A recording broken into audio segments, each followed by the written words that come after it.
level. Let's get it. Run it up. Check the scope. Money talk, money more. Yeah. Main crew say they with it. Kicking down the door. Run it up. Check the scope. Money talk, money more. What? Main crew say they with it. Kicking down the door. Let's go. And it's just the whole lane when I'm driving the machine.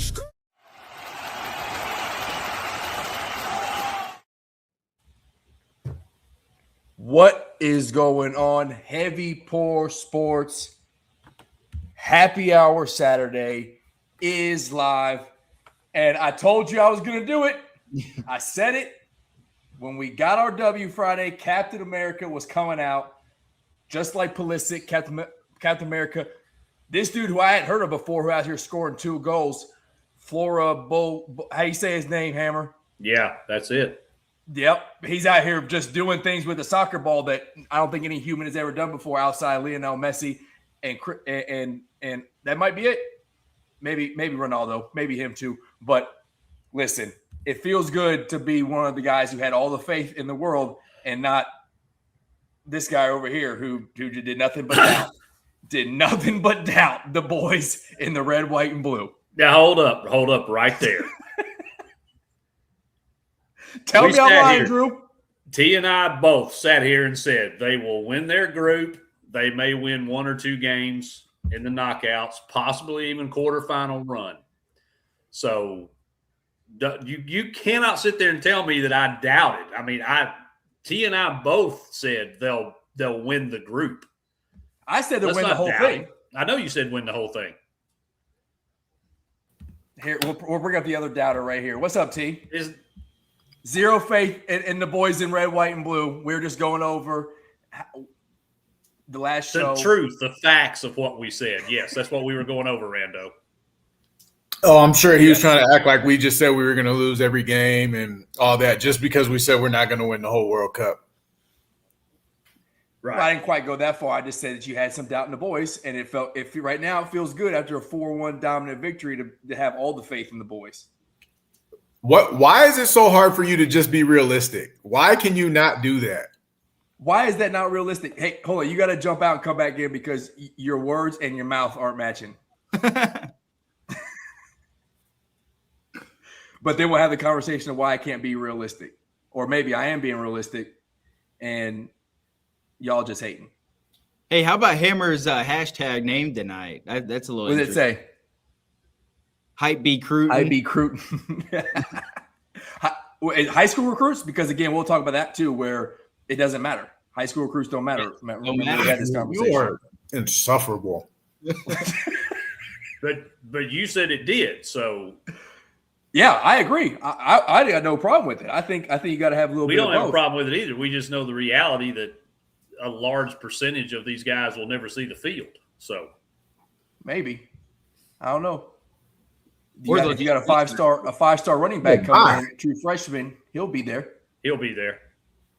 He will be there. Yeah, he will be on the field. What's his BGG? Is that what y'all call him? Did I get it? David right? Gabriel. I don't know of the official pronunciation of his last name. If it's George's, I'm not sure. But yeah, he's special. I know nothing about him, so I have nothing to doubt it. But he was a 5-star, so I would imagine that is a correct take. But we also until he commits to Tennessee, he's a 5-star. Then it may change. So yeah, same with Ryan Hampton. I think it was 247 or Rivals dropped him from a 5-star to a 4-star. Kind of ridiculous. Drew, I don't know if you got lighting or something, but you're glowing tonight, man. I mean, just got me a new light. You know, needed to freshen up a little bit, get the setup a little bit better. It's working for you, man. I got a light too, but it normally just shows how oily I am out here in the garage because I'm sweating my ass off sitting out here. But yeah, man, it looks good. But what did you think about the team? Is your faith growing? You know, I didn't watch. I need to get into soccer more. Oh my God. It's hard for me to watch, but I was following along on my phone how they were scoring, how they were winning. So if they keep winning, it's going to be hard for me not to tune in. I'm just not a soccer guy personally, never have been, never played, don't know shit about soccer. But if they keep winning, it's kind of like hockey for me too. I don't know much about hockey, but like if the Blues are playing good or that Four Nations thing, what was that, 2 years ago? They can sell me on it. So if USA keeps winning, then I'm gonna get bought in, and I'm gonna pull my Kentucky baseball fandom out. I'll be a fan for biggest fan in the world for like 2 weeks. We look good, man. The ball movement, the with ball creativity was really, really good. We're still weak defensively, and so what we were able to do against Paraguay was keep the pressure on them. Like we kept the ball on their side of the pitch for most of the game because they had few opportunities, but the ones they did were scary. So when we play a team with some more offensive firepower, that's going to be a little concerning. But our pressure was really good. The creativity was really, really good. And the movement was really good. They definitely looked good. It like in all the jokes aside and stuff, it was very, very encouraging to see. And to what I said last time, where like a second knockout win would be a stellar tournament, that definitely seems realistic. Yes, and what we haven't had in the past, and Drew, I'm similar to you when it comes to soccer, the World Cup, the Olympics. Like I get into it just because like USA, America, like the whole thing. But I know nothing about these dudes until like a week out, and then obviously Christian Pulisic, but number 20, I had no idea this dude was on the team, and he's out there just got the soccer ball or the football on a string out here just doing things. We have individual talent that I think we've never had before is the short answer to my long response there. T, would you agree that we have dudes who have been overseas playing at a high level now coming together? A cat who's on the German national team is now on our team. Like we got a lot of individual talent. And if this new coach, who I know nothing about, but if he can get the boys playing, passing the ball, whatever the strategy is for soccer, it looked like we had it down pat against Paraguay yesterday. Yeah, we do have a lot of individual talent, but it's kind of the way basketball is right now, where like everybody has a ton of individual talent because they all work with trainers, but the in-game IQ and situational awareness type stuff is where it's lacking, and that's where we struggle in the US. We don't develop in-game talent and skill. Like, so the ball on the string, individual creativity, we're pretty good, but just some of the extra stuff that you need to really be lights out as a team is where we're still pretty significantly far behind in the US. And I think soccer is facing similar to basketball with AAU or EYBL or whatever it's called now, where it's just like it's all about funneling money and not really a whole lot of development, but in terms of on the field. So skill, it's there. Obviously, we got tons of athletes and guys who are fast and all that, but we just got to figure out how to put it together like IQ wise. Juice AB is our big UFC guy. Drew could talk to it. He's a big UFC guy. That's tomorrow though, right? The card's tomorrow. Tomorrow night, yeah. Well, for Which you, threw me off. Late afternoon. Yeah, threw me off because I was thinking I was going to have to watch both the Game 5 and the UFC card on a Sunday. Seems weird, but we'll definitely got to talk about the card because they got some big fights up there and a very unique situation for UFC and everybody involved. But Hammer, what do you feel realistically about the game? Are you encouraged that we can hit T's ceiling? You talked about last show, 2 knockout wins with what you saw, or do you think you still got to see it happen again and again as we go through the group stage? Well, I mean, one game doesn't make a trend, right? And I think there was a lot of things that were playing in the U.S.'s favor with, the crowd excitement, and they got out early and they were able to kind of set the tone and establish some tempo and some cadence. So I think that was very beneficial. And I think too, this is a somewhat favorable group that they're in. Not that the other, like Turkey and Paraguay, aren't good teams. They are. But they certainly could have had a worse draw. So that I think that's one of the driving factors for me, them being able to kind of get through in advance, because they don't have some of the sneaky good teams that they're going to have to go up against, like I think like Morocco, Japan, Egypt, Colombia, even Croatia could be sneaky good. So the draw was favorable. I think that's first. And then second, styles make fights. So I can't speak to Paraguay's game plan and style of play. I'm not that up on soccer. They try to control the middle of the field. Okay, they weren't able to, but that's what they like to do. Yeah. So, we will see teams at some point in this tournament down the road that our style of play may not necessarily be advantageous. And then we have to figure out, okay, so how do we overcome that? So a lot of it, I mean, you're right. I think talent-wise, I think we're pretty competitive. It's what's our coaching going to look like once we get into those situations? Are we going to be able to figure out a way to, compete? And that's kind of where the danger comes in. Well, the internet tells me, and I'm not going to try to pronounce his name, but the internet tells me our new coach is like one of those dudes. Yeah. Like when it comes to soccer, he's like, hey, the dude can figure it out, especially with the talent that we got. And, seemingly, because didn't we just have, I don't know if it was a friendly or what league it was in, but didn't Paraguay and the U.S. just play and we like barely beat them 2-1? Like, and so what was the difference? They scrapped at the end.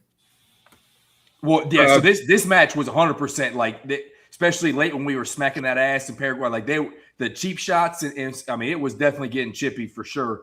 And so that's obviously from what you just said, that's a carryover from the last game. But did we have the same squad? Like, did we have the A squad now in that game? For the most part, but we definitely had some health issues that we needed to get. We needed to get healthier. This is the healthiest that we've been right now. Since what about Pulisic? Because he missed the second half with a calf deal. Was that just a load management thing, or is he like in question? No, that was load management.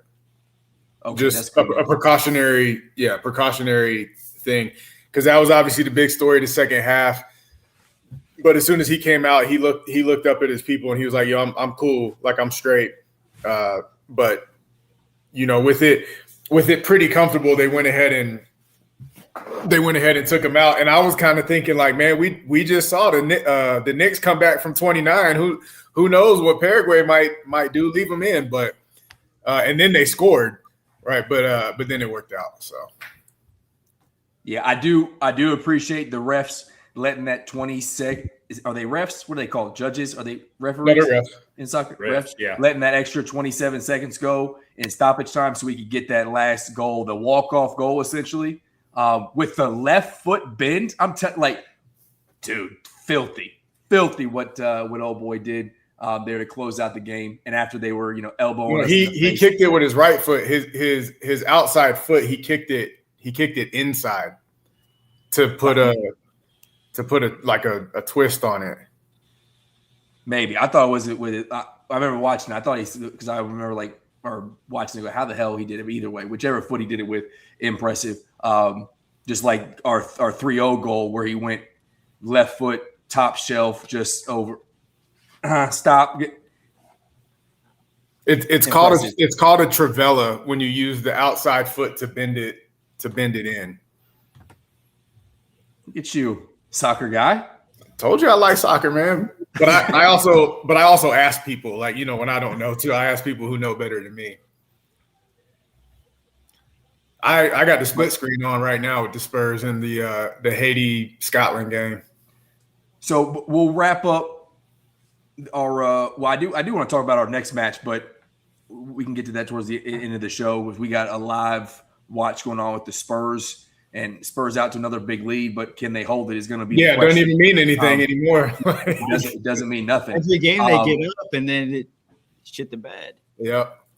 But you mentioned, or maybe it was Hammer, Brazil got mentioned last one as one of those teams to watch. Like Final Four, they'll be in it late, and they just went 1-1 with Morocco.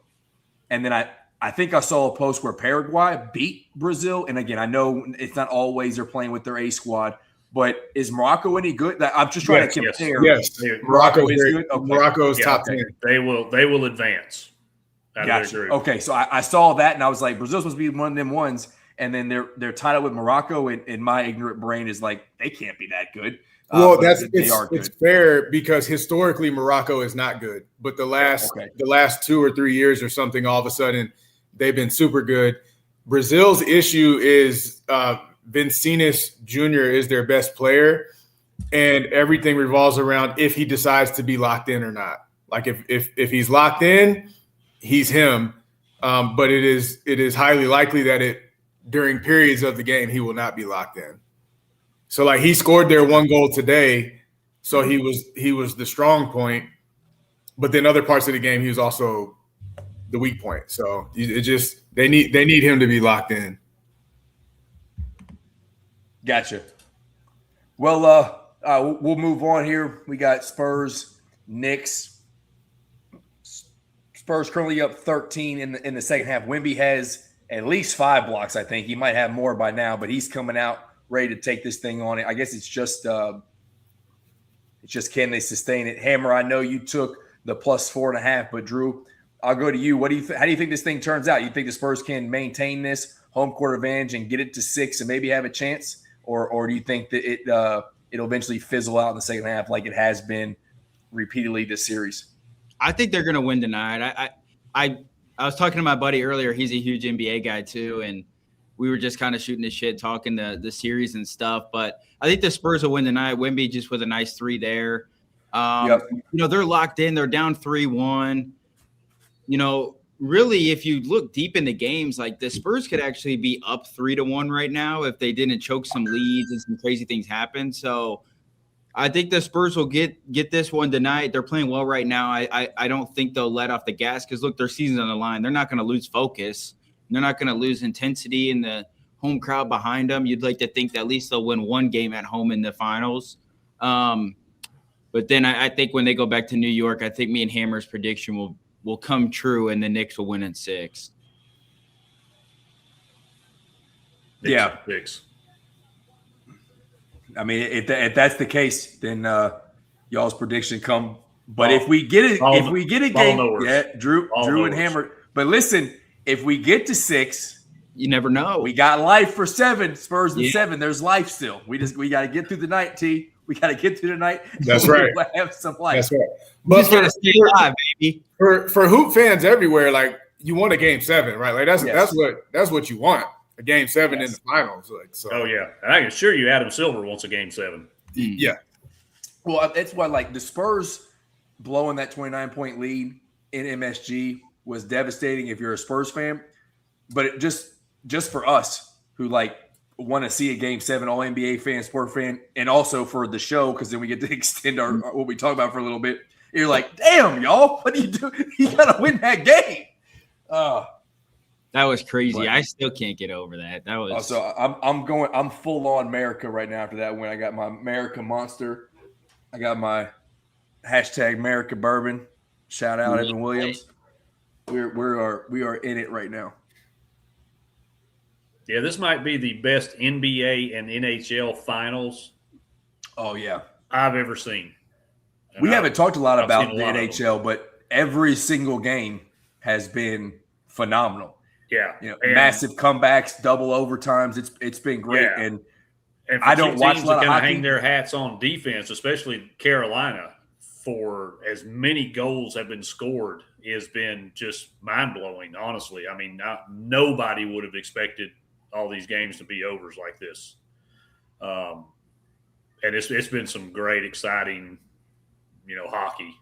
So I can't remember because they always coincide. I can't remember a time when we had this competitive of series in both league finals. So it's been great. Yeah. Do you think what is his last name? Hart, I think, something like that. The Vegas Knights goalie gets benched because he is the only goalie I think in NHL history who has allowed at least 4 goals in every game of the Stanley Cup Finals. But it's like win or go home. Do you pull the goalie and put someone new in the potentially the last game against one like a team who has been said to be one of the best NHL teams ever? What Carolina has put in, especially in their playoff run, has been phenomenal. What do you think they do? Do they go with something new, or just be like, hey, I hope our guy can figure it out and not allow 4 goals to get home and then let the Knights offense take it away? Yeah. I don't know, because Carter Hart is the goalie you're talking about, but his backup is Aiden Hill, who has been much maligned throughout a lot of his career as well. And I don't know. I don't know what they're going to do. I don't know what the answer is for either team, because neither team can seem to stop the other. And like I said, I mean, Carolina all season long has just hung their hat on, defense and grinding opponents into submission, and there's just pucks flying all over the place. So I don't know. I don't know what Tortella's going to do. Part of me thinks you stick with Hart because he's the one that really got you there. But I don't know if you can make a goalie change at this point in the series. That's what I was gonna say. I'm not a hockey guy, but dang, to swap goalies in Game 6 of a NHL Finals would be like, just sports wise in general, that'd be a little crazy. But maybe they got to do it if that's what they feel like they need to win. But yeah, well, and Vegas backs against the wall, right? So yeah. So maybe we see them both play. First sign of trouble, I mean, either of them that start may have a short leash. Yeah, but the game is but the game is in Vegas at least, so they're in a position to to kind of secure that, and then the dubious task of going to Raleigh. I used to briefly live in Raleigh, and I've been in that arena. It's a smaller arena, comparatively speaking, and it is ridiculously loud in there. So it's a tough environment, but yeah, they don't win tomorrow. There won't be a Game 7. So yeah, PK Subban was talking about the Barnes, and he was saying that North Carolina is this like a Carolina Panthers situation? Okay, yeah. I did it again. I did it again. Right. Damn it. But yeah, as he said, at Carolina and the Knights, but he said Carolina is one of the best arenas that he's ever played in. They get nuts in there for sure. But at least the Panthers are in Charlotte, so they're right on the border. It makes sense for them to, represent. But like Raleigh is not right on the border. So. It's not. In the middle. What were we doing? We were doing a segment, and I said North Carolina Panthers like for an entire hour and a half of a show, and then finally you're like, "Will you stop saying that? It's the Carolinas." I forget what we were doing. It must have been because it was early on, so I was trying to let it slide. But at this point, I'm calling out all craziness. Yeah. Plus me and Drew had a side bet going. What the over under was, how many times you were going to say it. So, well, who won? I still got to send Drew money. I'm sorry. Oh. Well, let's see. Drew, let's talk about Juice only saying that because it's true. You're the only ginger he knows. That doesn't matter. Which I guess still makes it true. Irrelevant. That's irrelevant. That has no bearing on that statement whatsoever. Hey, Juice going into enemy territory tomorrow. I know, man. I saw that. I was like, dang, Juice. I don't know, bro. He's going to Lexington. I don't know what for, but yeah, if you need bail money, hit me up. If you need backup, dude, I'm old. So I don't know how much help I can be. Hey, but I do have a bone to pick with my buddy Legacy Blue on here with his little AI stunt today. I know y'all saw it. Drew laughing. I know Drew saw it. we all saw it. Legacy's got me a lot. Yeah. I wanted to make it very clear that I was no part of it, okay? Because last time he pulled this stunt, Legacy, you're my guy, but last time he did this, it affected me directly because there were things out on the internet with me in Tennessee gear, Tennessee tank top, and then somebody on this show decided to put a Tennessee tee on top of my dome where I may or may not be having a little hair fade. So I want to make this was not on me. This is solely Legacy. So if y'all want to attack somebody, attack him directly and not me. No, I don't. I mean, I don't have a beef with it. I mean, his sister's a nice girl and all, but the issue I have is one, my arms look really dirty in the picture. Like, I don't know if that's like Neanderthal hair that you stuck on there, or if it's like, I don't know, where I've been working outside in the dirt, or gardening or something like that, or maybe she ain't bathed in a few weeks. I don't know, but whatever it is, my arms look completely nasty. He was rubbing off onto you. And it made me look like made me look skinny, like I got little girly arms or something. Well, I mean, to be fair, he might have had AI might have had to extend your arms to make sure you could fully get around. I mean, that would have come in handy. Don't get me wrong, but it just didn't look right. And I'm like, hey, come on, man. Now, look at that! Look here! Look at that thing! Right? So let's slow down on the hammers of skinny dude, okay? Which I'm not a big guy. I'm not like Rando size or anything, but I mean, I see what you're working with. I mean, you normally keep them things concealed. You went open carry just now. Hold on a second. Yeah, I'm in Alabama. I can do that. It's legal. And remember how we said the Spurs can't hold a lead? New York Knicks have just cut it down 35-28. 4 minutes ago, they are coming. I need to get it within 4. That would be fantastic. First half. Honestly, really a low-scoring game. Only 35-28 with 3 or 4 minutes left in the first half. That's kind of crazy. Well, the Spurs they watched the film last game, said, "Hey, we scored too many last time, and we didn't have enough in the second half. So let's try to even this thing out a little bit." Yeah, switch the second half to the first half philosophy. Mm-hmm. Well, De'Aaron Fox just came up with a clutch 3, put it back within 3 minutes to go. He's got to play well. Yeah, man, he was getting trashed on social media the other night.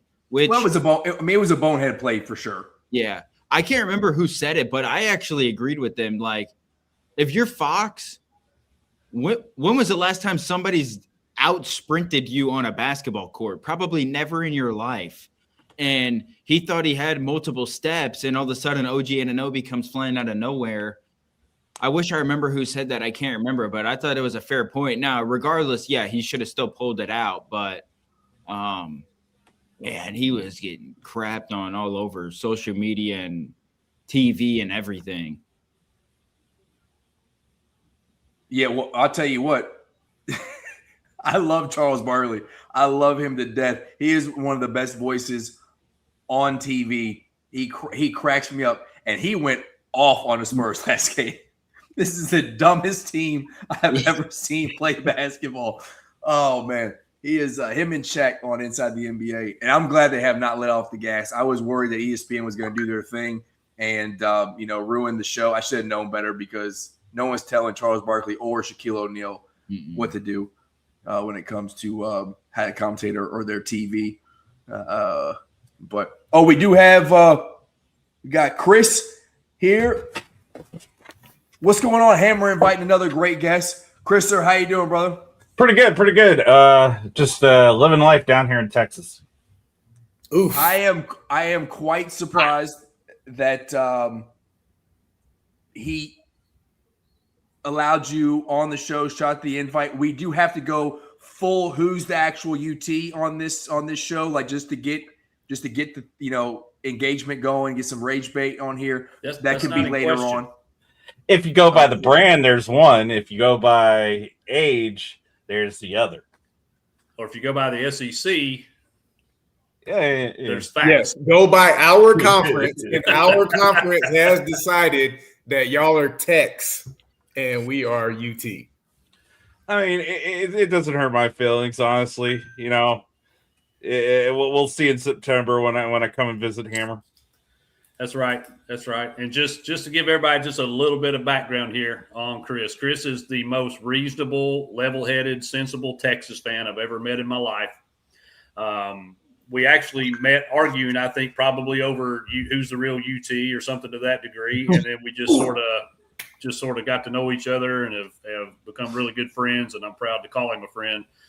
Chris is also a veteran, Air Force veteran, and does a little wrestling podcast that everybody needs to check out. So you can, if you don't follow Chris, you can find him on my page. What easily. kind of wrestling? Like we talk about WWE? Well, I talk pretty much everything in the world professional wrestling spectrum. I've been also trying to catch up on Real American Freestyle, that more freestyle based show that's going on. I think they're in St. Louis this weekend or somewhere around. They were putting it on the St. Louis news channels the other day, promoting Hamzat Chimaev and Dylan Danis. I have seen that UFC fighters have been allowed to bleed over to them as special attractions. It's a little strange at times to kind of see it that way, because UFC in particular, if you get all the stuff via the Logan Pauls and the Jake Pauls of the world, UFC is very selfish. So like PFL and all the other stuff that UFC bought in years past before them and WWE merged.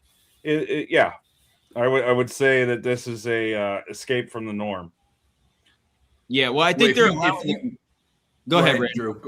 No, go ahead, because I'm about to trash the Paul brothers. So I'll let you say something nice first, and then I was just gonna say I think the UFC allowed them to do it because it gives them an opportunity to perform outside of the UFC standards, and then also RAF's never going to be a huge competitor to the UFC, so I don't think they fear it. And it's not like it's another MMA promotion. It's just a part of MMA with wrestling. So I think it works out pretty well. Well, this is predominantly with Real American Freestyle. It's getting back to your roots. It's not.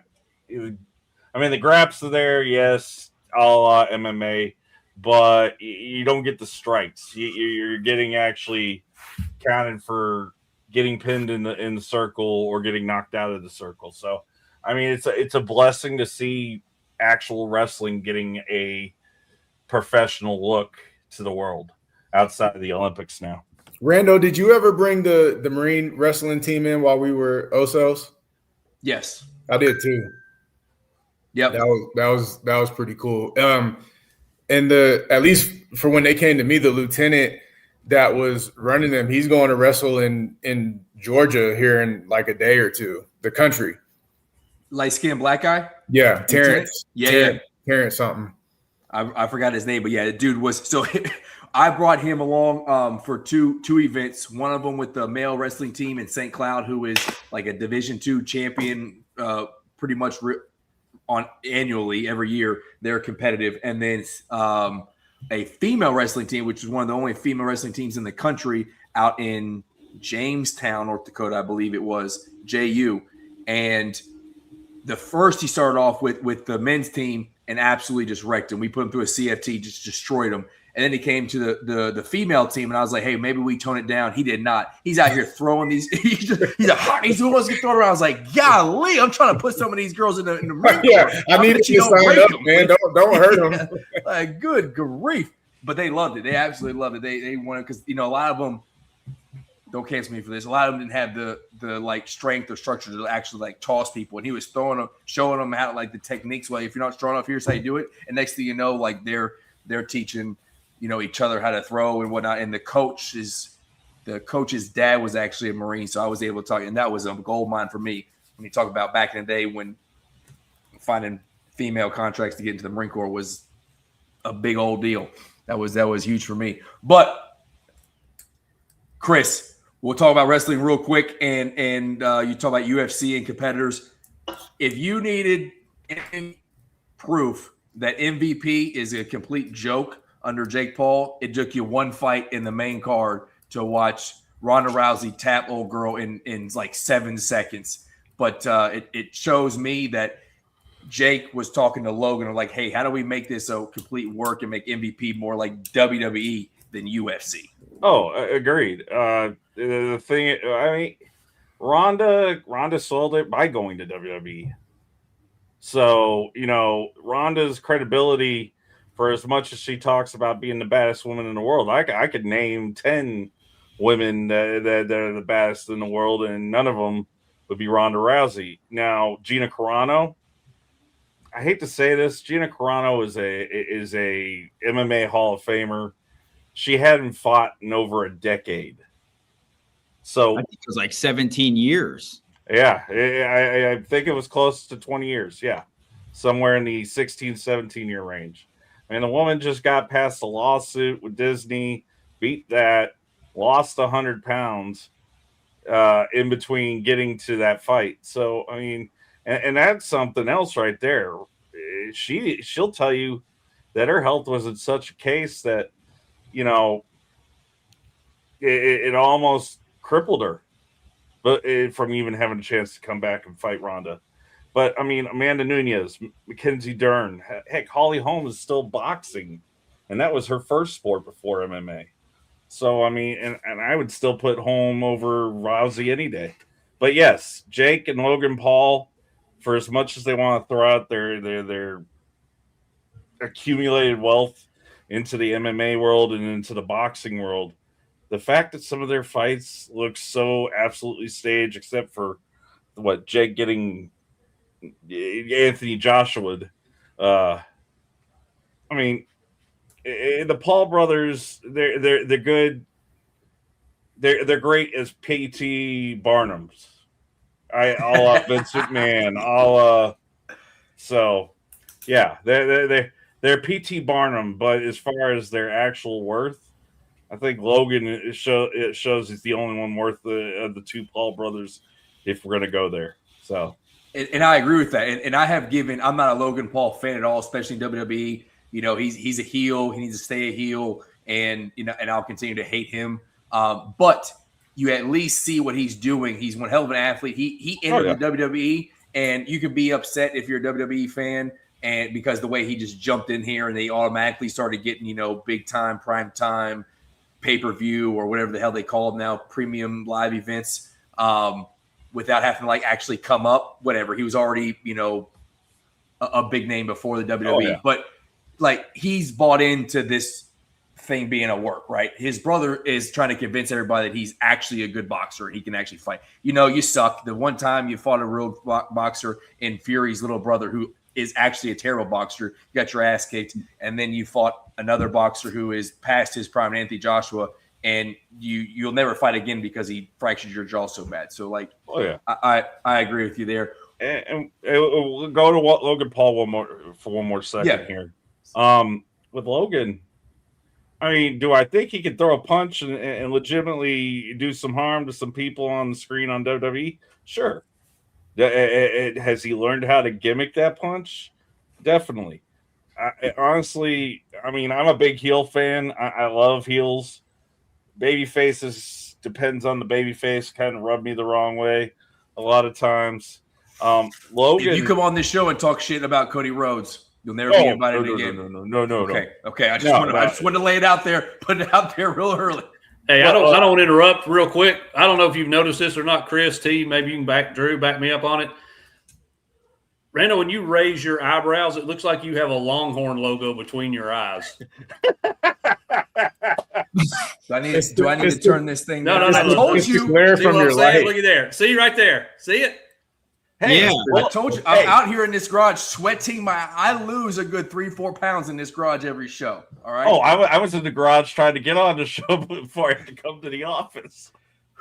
But yeah, you're more than welcome to come to DKR anytime and sit in the south end zone.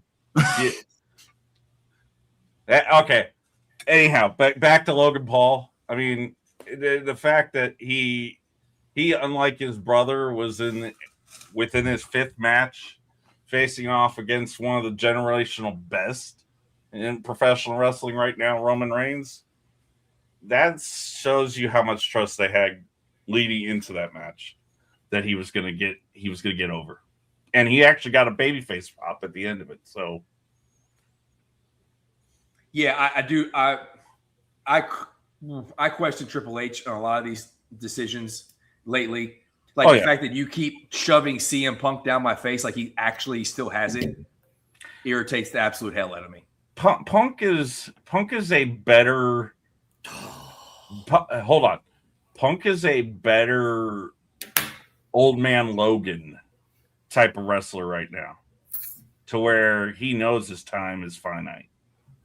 So if he's gonna get those spots, he's gonna make stories happen. They're not just throwing Punk in there to. I mean, you look at Dave Meltzer, and everybody I'm pretty sure is aware of who Dave Meltzer is. You know, Dave Meltzer gave that WrestleMania match a 5.25, and he rarely ever gives WWE matches above a 5. Rarity. And like 3 or 4 of them involve Walter or Gunther as we know him now. So, I mean, Punk is going to end up being with Shawn Michaels and Triple H and Paul Heyman and the brain trust behind the scenes eventually. But, I mean, he still has a few good matches, but he's trying to really put over who's going to surpass him. So, I mean, Punk doesn't come without his own controversy as well, though. So, I will say that. Yeah, I don't know why you need to bring him back. Maybe there was a gap. Maybe there wasn't someone in the WWE currently where you had to bring him back to kind of carry it a little bit. I don't know. I get it. And then you bring the wife back. What's her friend? Lee? AJ Lee. First name. AJ Lee. Thank you. So it becomes like this big thing. Now, I did meet him in person at the Super Bowl. He's a very nice guy. Same with Seth Rollins. Good dude. But, yeah, we'll see. And you mentioned another one. Again, Gunther. How you feel about him? He's a throwback. He's a legitimate throwback. He sucks, dude. I cannot stand it. All he does is smack you around. I'm supposed to like him because at one point he was fat and now he's the ring general. He comes in and he's supposed to be. He could throw out a Broadway. He could do a Broadway of Cody Rhodes. Do 60 minutes with Cody Rhodes. And the two of them would come out looking 10 times better than when they walked into the match. He's very technical. And people find technical wrestling boring. Is he? Is he technical?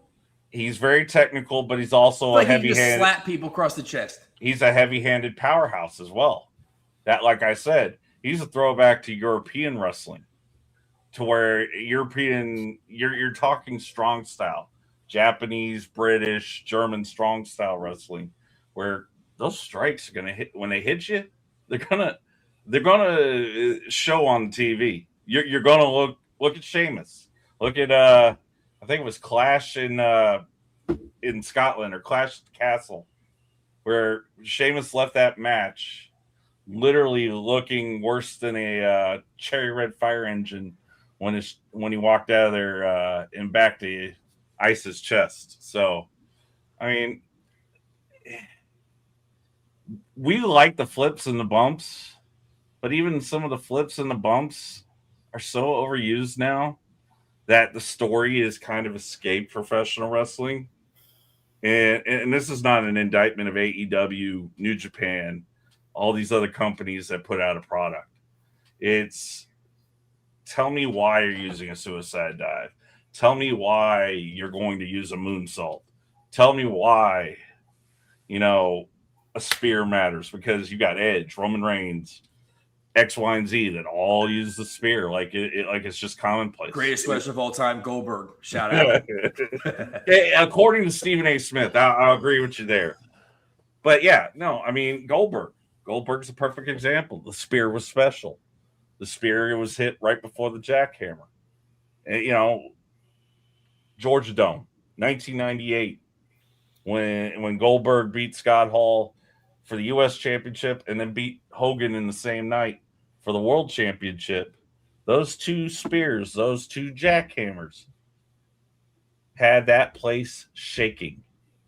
I mean, if you watch that Monday Nitro, that camera, the building was shaking. There was only like 40,000. I'm thinking Georgia Dome was what, 77, 78,000 when it was still up. So, the move mattered when he hit him in Survivor Series in Toronto years back in that 1 minute and 36-second match, or 1 minute and 16-second match. Him busting out that spear. Oh my God. And then he hit the jackhammer. It was over. On Brock Lesnar. I've said it before on the show. Coach Vic Evans was on here with the rest of the crew. Mm-hmm. That spear would cut a grown man in half. I've seen it happen.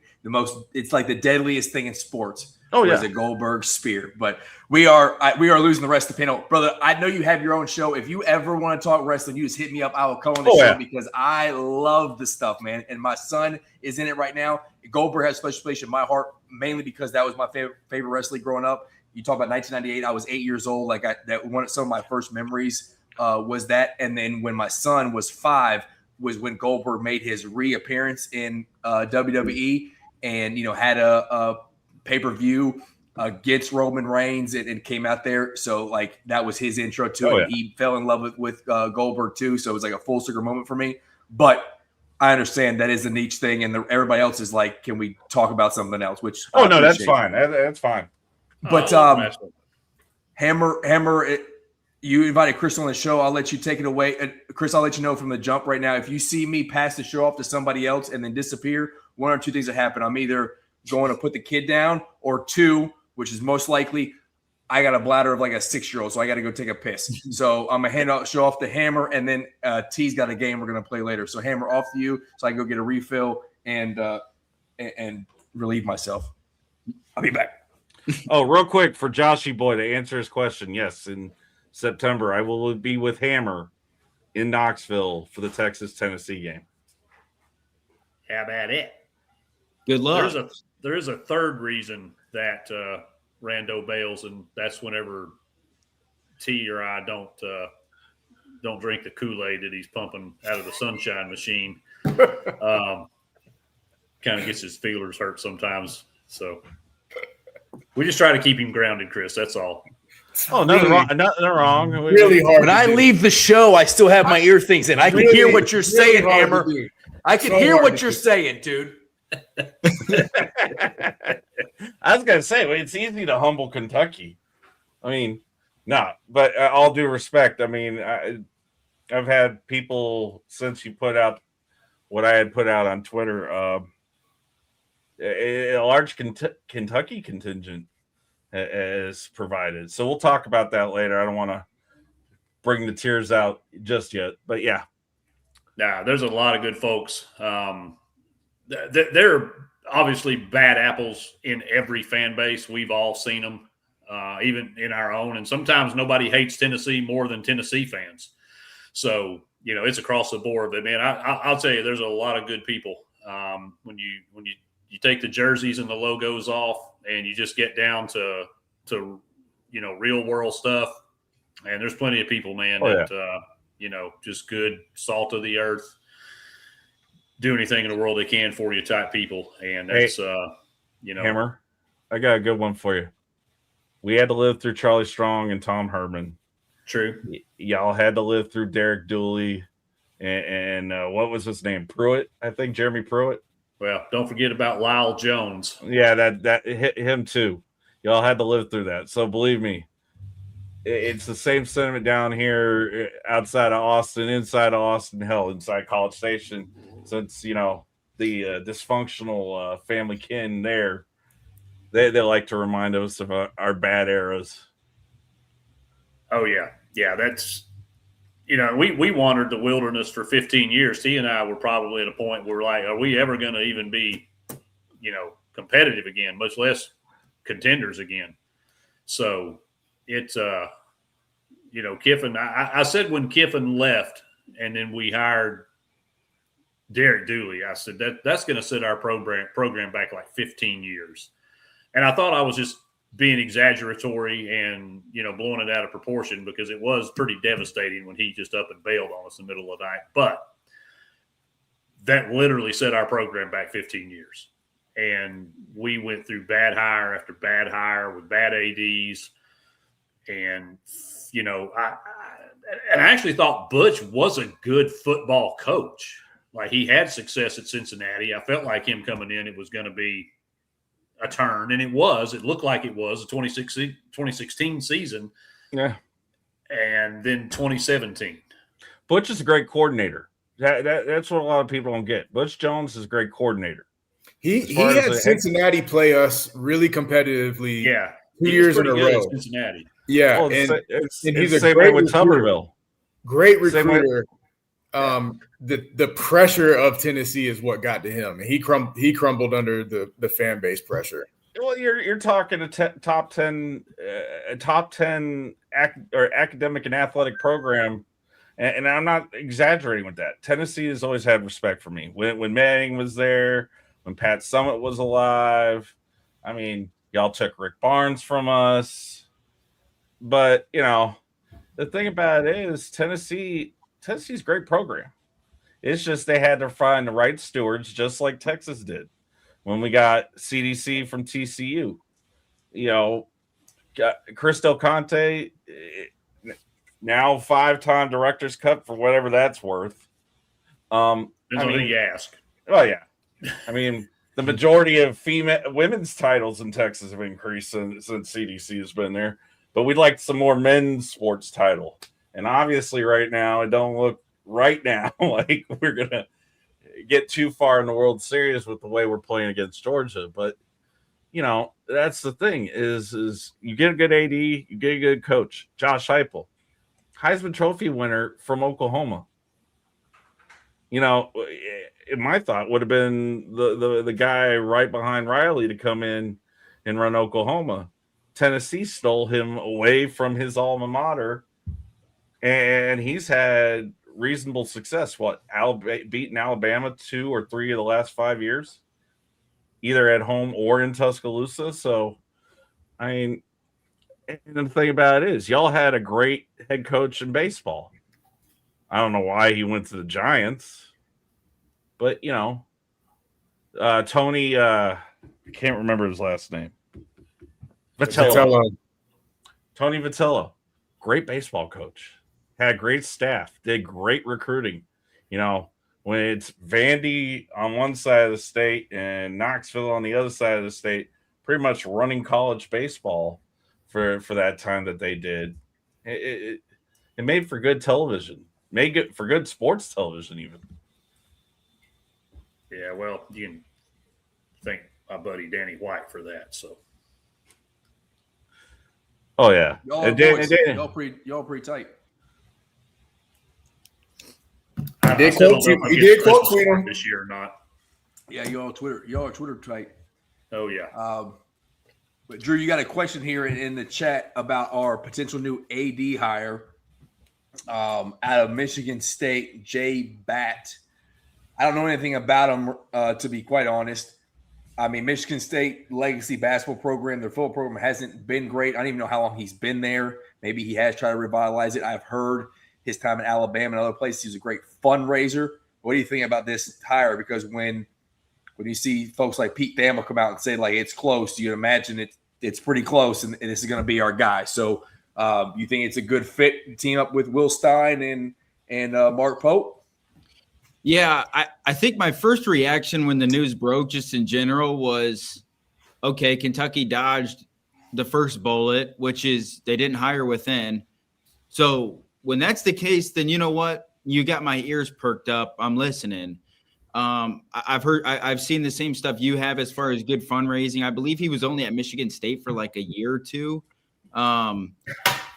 But yeah, I think in general, when you hire an AD, I think it's hard to really judge off the bat, like how good of a hire it is. I think it's kind of like what I mentioned to when Keegan Brown was hired. Like, it's so unfair to judge him off the first offseason or the first year or two as a general manager of the basketball program.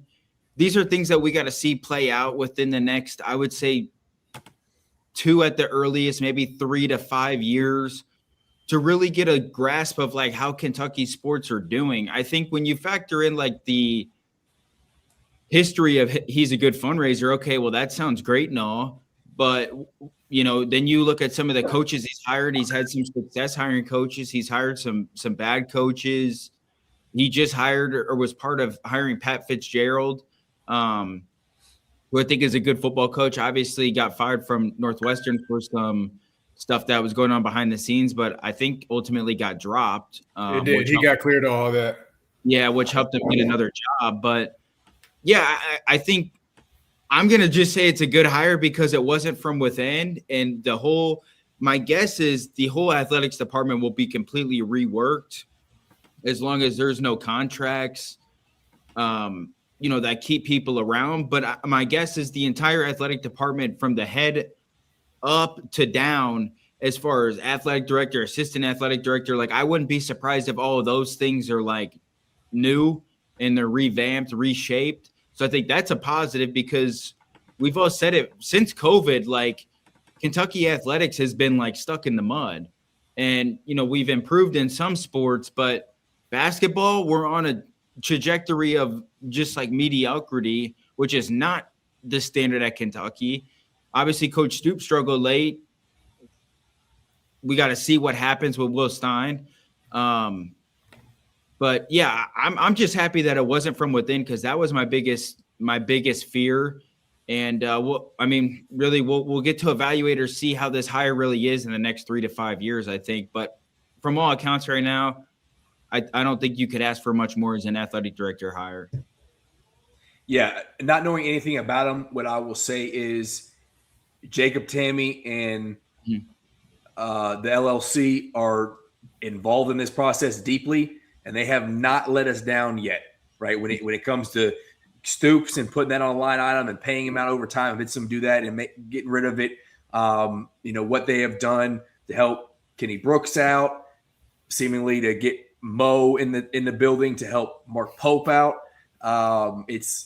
He has not failed us yet when he has led the LLC for Kentucky Athletics. Jacob Tammy has done all the things. So if this is the guy he wants and this is the guy that the board wants, then I'll put faith and trust in that because he has not given me any other reason to not trust him in his foresight on these guys being, worth the money and putting it in this leadership role. So we will see, but I do agree with you 100%. The fact that we didn't hire a legacy Mitch Barnhart person and we can just make a clean break of this thing come September-ish time frame, that's good news if you're a Kentucky sports fan for sure. Isn't it like a couple weeks? I thought it was like August, September as his contract ran out, but I don't know that. Maybe I don't know, but it's soon. Like that thing's finally going to be done. So yeah, I think everybody as a Kentucky fan June 30th. Okay, June 30th. You're right. Yeah. Drew.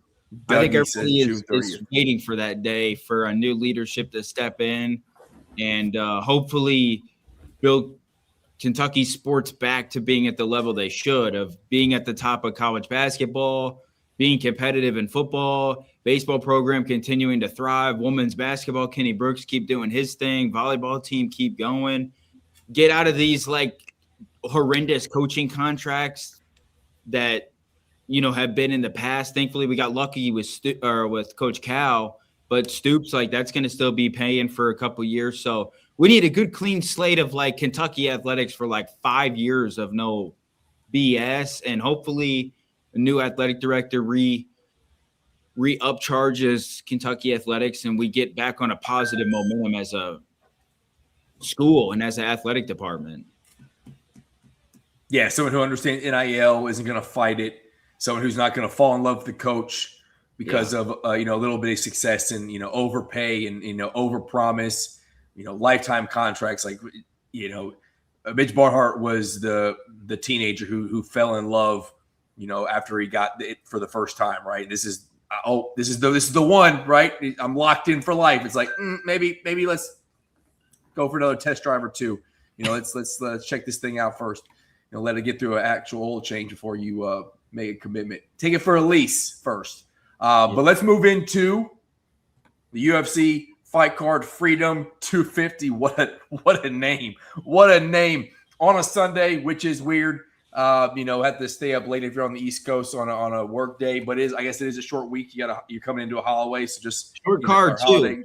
Short card too. Only 7 fights, so only 7 fights. Good grief! So I'm on the West Coast, so you're telling me on the East Coast I don't have to stay up till midnight, 1 a.m. To get to this thing. I would be shocked if at the latest is like 11 at the latest. Okay. So I'll tell you right now, I know of a couple of the fights, and I will pick because I like the person, not because I actually know the matchup. So I'll let you guys take it over on what you think is going to happen on these fights. Go over your couple of your favorites. Chris, obviously, this is in your wheelhouse. Hammer T, y'all jump in, but I'll start with Drew. What are the fights you like early on in this card, or what are your what are your locks? You think you got a good feeling on who will win? Maybe even give us a how they'll win, decision, knockout, that sort of thing.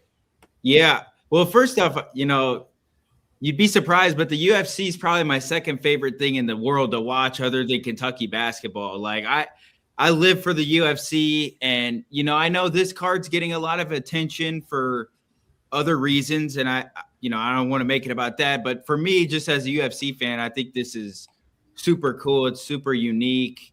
It's going to be interesting to watch. Crazy to watch the freaking White House just in the back of the octagon. Like, that's going to be wild. But I'm super excited for it. A great card. Diego Lopez versus Steve Garcia. I think Diego Lopez, the dude's never fought a non-entertaining fight before. He gets in there, stands in the pocket, bangs, combinations, uppercuts, overhands, constantly action. I think Diego Lopez, he's going to start to show off right. I think he's going to put on a spectacular performance, probably a first or second round knockout, if I had to guess.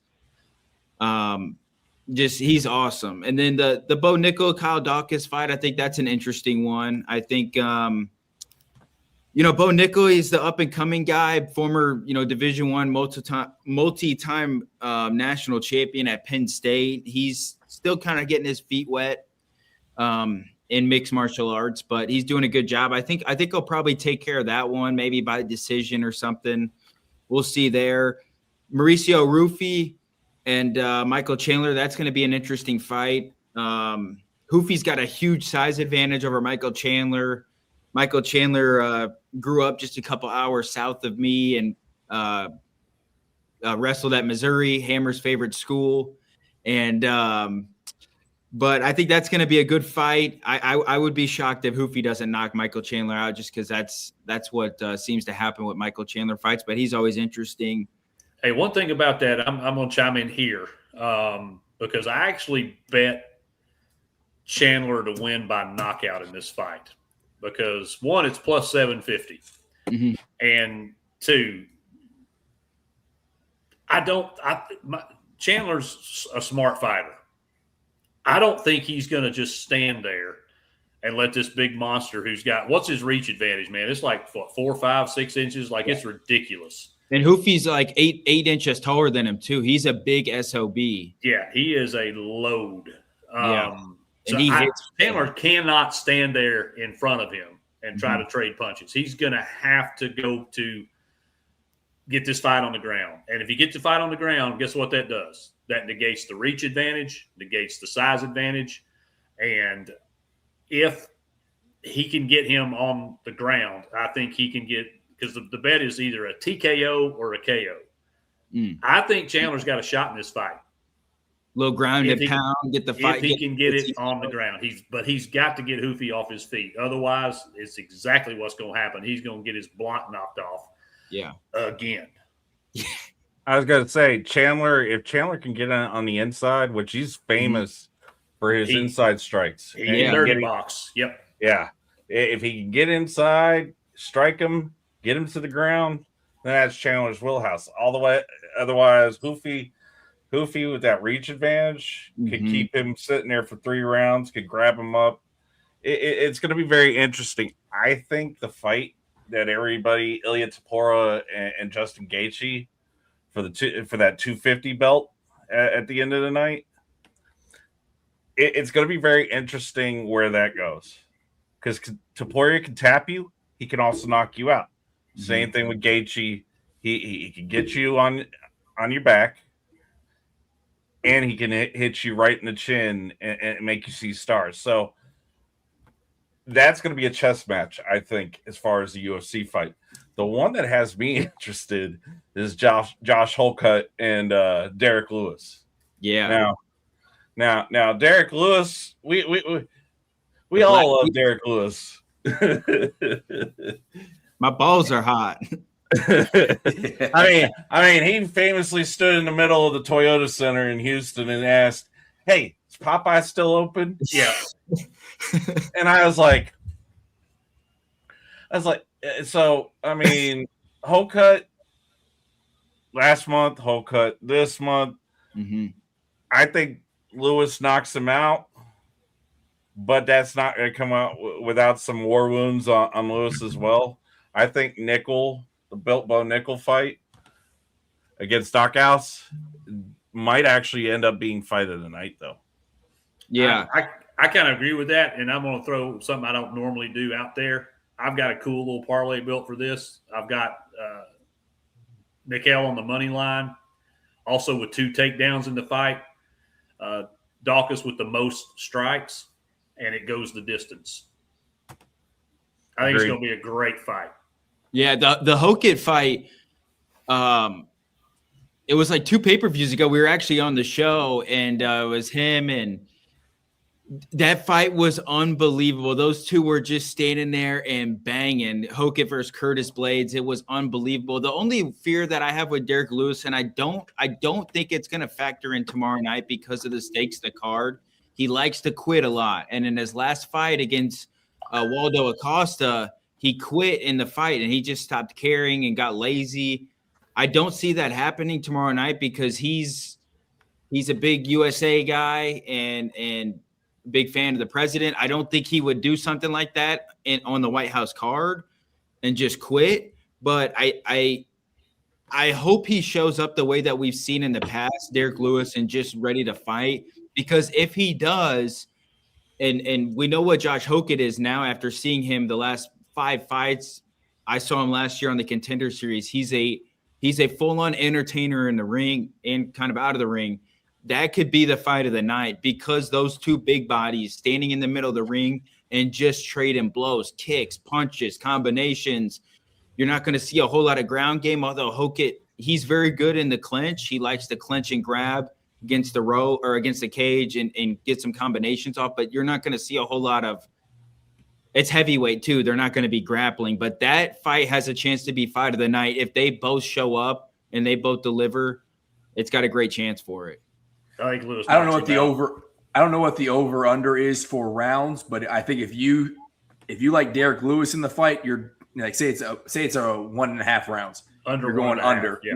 You're going under if you think Derek Lewis. If you think Holkett, you're going over because what you said, Drew. Like Derek Lewis got to get him. If he gets over that 1.5 round, if you're getting into round 2, the gas tank empties, the mental capacity kind of empties, the care. I think it might be under anyways because the way that we've seen Derek Lewis fight in the past, he gets gassed and he gets tired and then he just quits. And Hokit might just tee off on him and the ref, calls the TKO, typical ground and pound. Ref gets tired of seeing it and calls the fight. But keep going.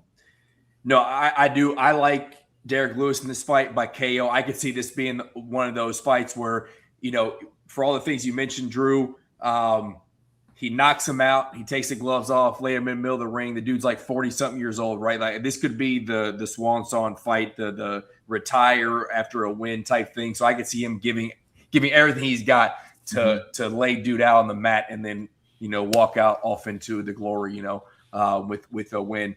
But you just mentioned like Holkett's going to throw some bombs too. It's going to be one hell of a fight. And I do like Bo Nickel as well in your fight. And it going the distance makes sense because they're both dogs. I don't see how either one of them gets dropped.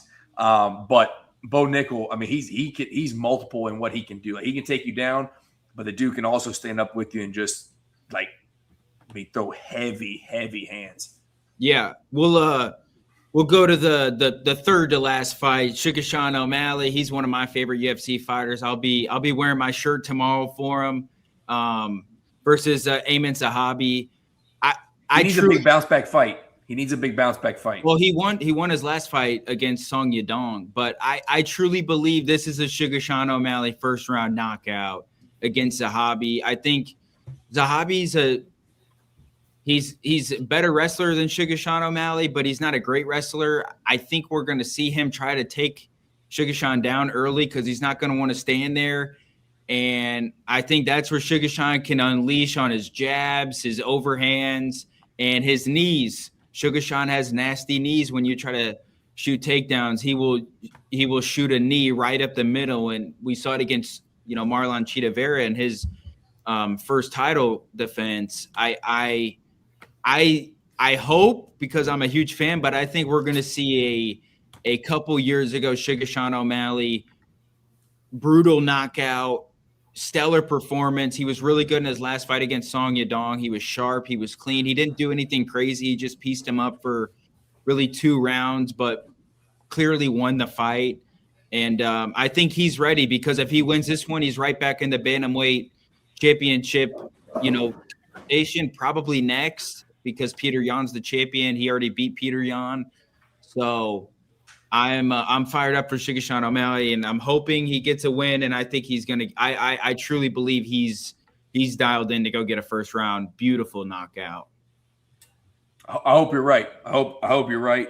I know he got his last win, but the Merab performance is great. I thought Sean O'Malley was gonna elevate. He was just gonna come out, and he disappointed. Back to back, in the biggest fights of his career, he unfortunately just was not his best. He kind of showed where he is flawed a little bit. But all right, so we pretty much we talked about everything. We didn't talk about Pereira and God. Yep. I was going to get into that. Yeah, Alex Pereira, he's truly going for GOAT status. He is going for GOAT status this weekend. A chance to be the first 3rd division UFC champion. He's on an unbelievable run. He has been since he joined the UFC. Was knocking dudes out, knocked Sean Strickland out, now current middleweight champion of the UFC, and had some wars with Israel Adesanya, who's my favorite UFC fighter, but he's washed now, which is unfortunate. Lost 5 in a row.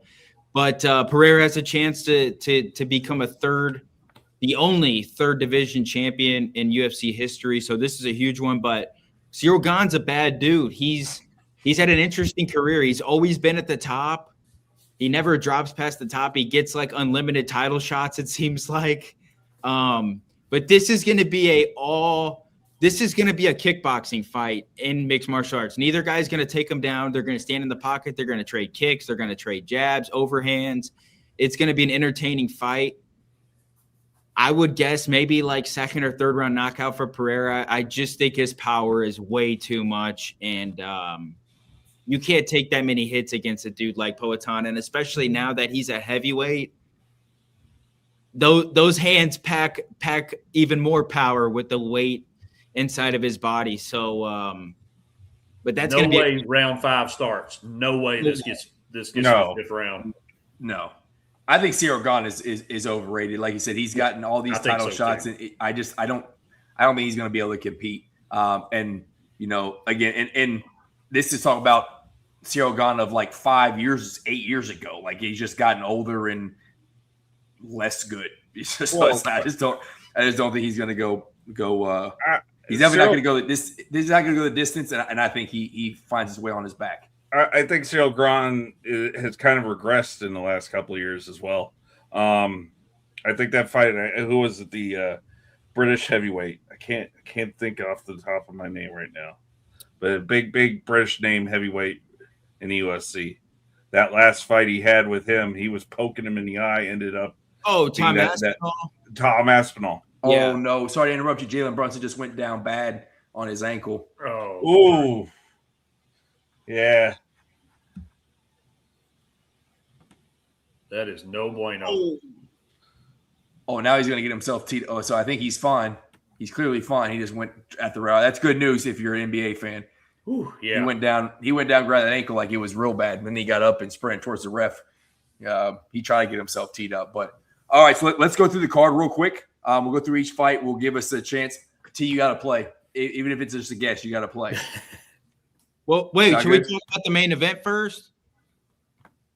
I thought we did. Did we not talk about what? Can I finish on my ground point though? My bad. Oh no, you're fine. I interrupted you. Oh no, you're fine. Jalen Brunson getting injured, it kind of helps with my betting right now. Cyril Gahn, as long as he's learned to keep his hands closed, or at least his fists tighter when he's striking somebody, when he's reaching, he has a chance. Alex Pereira, though, not this. Yeah, Alex Pereira, though. Alex Pereira is a buzzsaw. I mean, Brazilian Jiu-Jitsu, you said a heavy kickboxing fight. Mm-hmm. I think Pereira it could actually knock him out in the first 2 rounds with a head kick. We saw it against Prochazka. He knocked Yuri Prochazka out both times. In the first fight was like the very beginning of the second round, and then the second fight, it was like a minute in, and the left hook right to his jaw and fell down like a freaking piece of Jello. It was crazy. I remember that. Yeah, but the main event, we got Ilia Topuria versus Justin Gaethje. Ilia Topuria, probably right now pound for pound best fighter in the UFC. He's 17-0, I believe, coming into the fight. Justin Gaethje, one of my favorite fighters, has never fought a boring fight. That's why his nickname's the Highlight. It's unbelievable. He had a stellar performance for the most part in January against Paddy Pimblett. Fought well. Gaethje likes to stand there and he'll take a hit to throw a hit, and that's just who he is. It's probably not a great strategy against Ilia Topuria, but it's Justin Gaethje. He's going to do it, and it's either going to work out for him or it's not.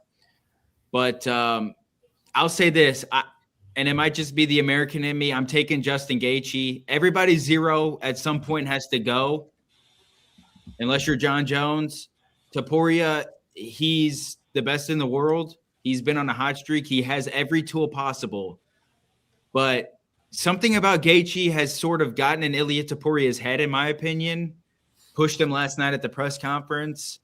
And I don't know, something, and I could be completely wrong. This thing might be like Max Holloway and Charles Oliveira, and it's over in the first round by Ilia Topuria knockout.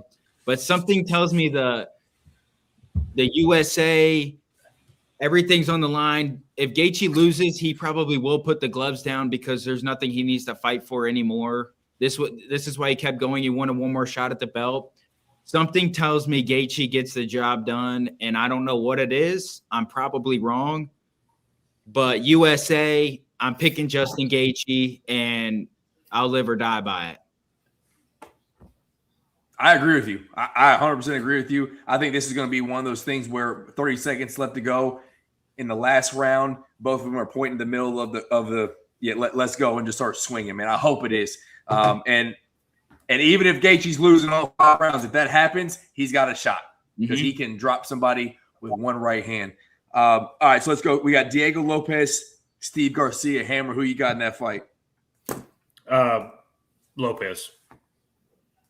Chris? Lopez. T, you got to play, dog. What? All right, yeah.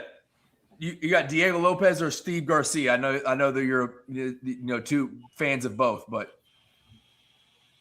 I'm leaning Garcia. My analysis, my deep analysis, and all the attention I pay to this stuff tells me Garcia. Shout out. You're rooting for the American. I appreciate that. I think Garcia is going to win as well. I don't know. Diego's got some flaws. I think Garcia can exploit them. But Drew, you think Diego Lopez is going to win? Yeah, I'm taking Lopez. Okay, Bo Nickel and Kyle Dawkins. Drew, what you got? I got Bo Nickel. I don't know why. It just seems like he's just going to pull it out. I got Bo as well. Hammer, you got Bo. Chris? Yeah, Bo by decision. I'm going to go Bo. Actually, I'm going to go Bo by submission. Mm-hmm. And in the second round submission. But I think Kyle does put a dent inside those first 2 rounds on him as well. T, got a feeling about that one? The not Bo guy. Oh. Going with the Kyle. I do appreciate that. Shout out to the Kyles of the world. Okay, well there's an outlier there. Ruffy or Chandler? I'm going Chandler. That's solely based off of fandom. No analysis there. Drew, what you got on that fight? I'm going Hoofy. Okay. Hammer, who you got? You said Chandler, right? I got Chandler, second round knockout. Bop. Chris, what you got? I got Hoofy, third round knockout. Okay. T, you had to pick Chandler. America. Chandler. Yep. Josh Hokett, Derek Lewis. I think we talked about this one. I got Derek Lewis. I'm hopeful. Drew, who you got? I'm taking Hokett. Okay. Hammer. Oh, I got Lewis, first round knockout. Ooh. Bam. Chris. Lewis overhand right, first round. Okay. T. One punch. The not Lewis guy. That's the wrong side of it. It's the wrong side of it, I think. Sugar Sean O'Malley or Zahabi. Sugar Sean, solely off of fandom. Drew? Sugar Sean. T? I actually know O'Malley, so I'm going with him. He's a dude that fights with the braids, right? He fights with the cornrows? The pink braids, yeah. Colored hair. Pink braids, yeah. Yeah, him.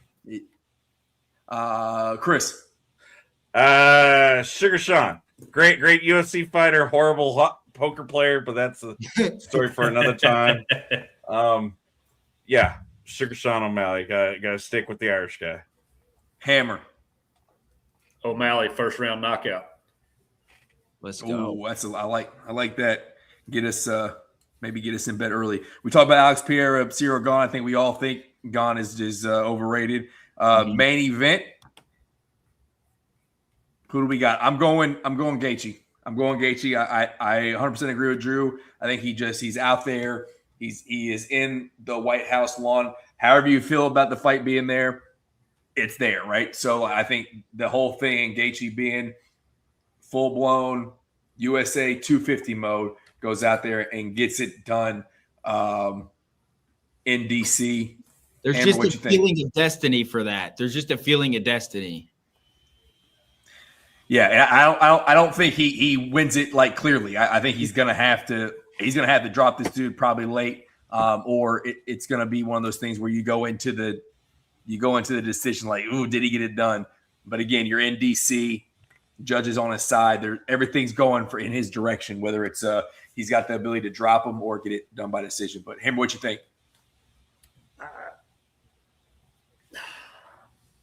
I'm gonna take Gaethje knockout second round. Ooh. Hey, because if he doesn't do it there, scared money don't make money. That's what they say. Scared money. I think first round. I don't think he's going to be running right up to him first round, but I think he can get him on the ground a time or two towards the end of the first round.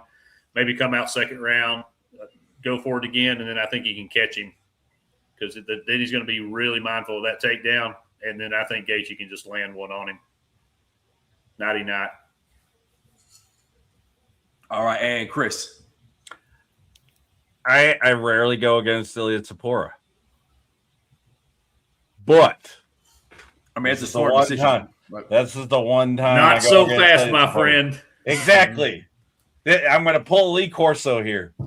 I like Gaethje is the perfect American fight story to go into this fight. Yep. You know, if you go Dustin Poirier and all those fights against him, it's got him best suited for an Ilya Taporia who's going to come in there trying to play, international spoiler. Let's make Taporia Drago. We'll make Gaethje Rocky. Finish the night with some fireworks and Justin Gaethje holding that 250 belt over his head. Yeah, Hammer, Gaethje's the guy you want in this fight. If you're the U.S., Gaethje is the guy you want going into this fight. And I will say this: I think it's a decision by Gaethje. I think it's going to be a split. Doesn't Gaethje have his name tattooed on the top of his back? Yes. Does that not say America in DC like nothing else? In like, come on. You need to get that rando. We got to remember, we're back-to-back World War champions. So I mean, that nothing says America with like a jersey like your name on the back, tattooed on your back. Yeah, Right. exactly. Nothing. Have you talked to your neighbors yet? If Gaethje wins, are they gonna do some fireworks for him? Or oh man, I'd be all right with that. They need to do that. I'd be all right with that. T, you got a choice on that one? What are the options? Gaethje and Gaethje. That's your only option. America, Okay. 250. That guy. Boom. All right, T, let's get you in this thing. I don't know what game you have dialed up, but we're gonna play it right now. Hour and a half in. Let's lock in and go and see what you got. And then I'm gonna roll with something for the College World Series, and then we'll close for the night. That should put us right at the end of this ball game. And we can get on with our Saturday. But what game do you have planned for us? Look, well, it's not going to be as fun because Randall doesn't like fun, and this would have mattered more before the last game. But the last, first of all, the last finals game. But we're going to go ahead and do it anyway. We're basically the way the text message went was I said, "Hey, listen, we might need some things to talk about on Saturday. Do you want to wait till then?" And T goes, "We can find plenty of games." But I'm good. I just thumbs up it. I didn't say yes or no. I gave it a thumbs up. So it was you already poo-pooed it. You poo-pooed it. Nope. Just because you were in your feelings, didn't have your stuff ready is not my fault. But I'm excited and I'm ready for fun right now. So let's not start off negative. T. You hate fun. This is for the other three, really. But Rando's here too. So really, we were just going to compare the starting lineups. Whoa, bro!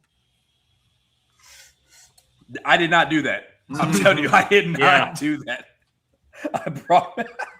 I got no control over this. Yeah, I didn't do that. What the heck just happened?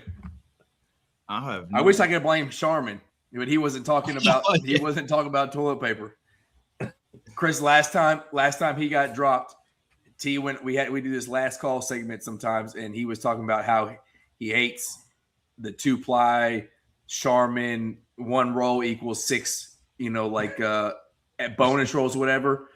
And he got dropped, and we realized that Charmin did not appreciate him talking that shit. There he goes, he's back. They might be a Cottonelle kind of fan. Yeah. I don't know. They might be sponsored by Cottonelle. He's slowly coming back in here.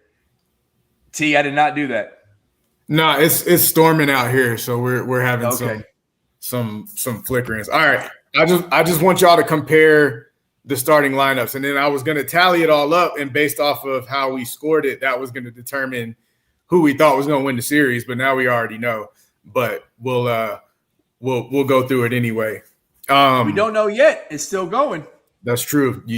I guess it ain't over till the fat lady sings. All right, who's better at shooting, Wemby or Cat? Cat. Hold on a second. Is it like from 3, from 2? Does it matter, or just I have to just rationalize shooting in general? Well, nobody shoots from 2 anyway. That's not even Wemby does twice, and he's lost 2 games because of it. and he misses. So I guess it ain't him, huh? Yeah, no, I don't know the percentages, but I guess the answer would be Cat. Don't try to use stats. Just try to use your eyeballs. In this series, it's been Cat. As a Spurs fan, Cat. It's always been Cat. And it's not trying to talk smack about my 7'5" center. It's just his misses in the finals and key moments have really bit us in the ass. Ooh, I should have put clutch as one of my traits. All right, so Cat, Champagne or Bridges? Champagne. Wait, this is just shooting or just player? Shooting. Oh, okay. Champagne. Yeah, I would say Champagne. Yeah, I think I agree. All right, Vassell or Josh Hart? Vassell, but it's very close. Very close. All right. So I'm gonna ask the question again. Shooting. We're just shooting. You'll tell us when the category changes.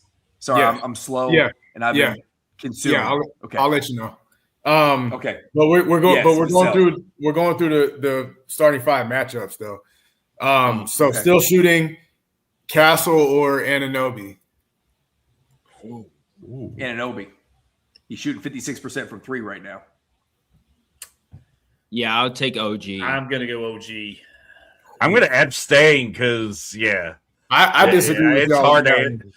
I think it's close, though. I'm on the fence with that one. Yeah, I'm going to abstain because they're right there.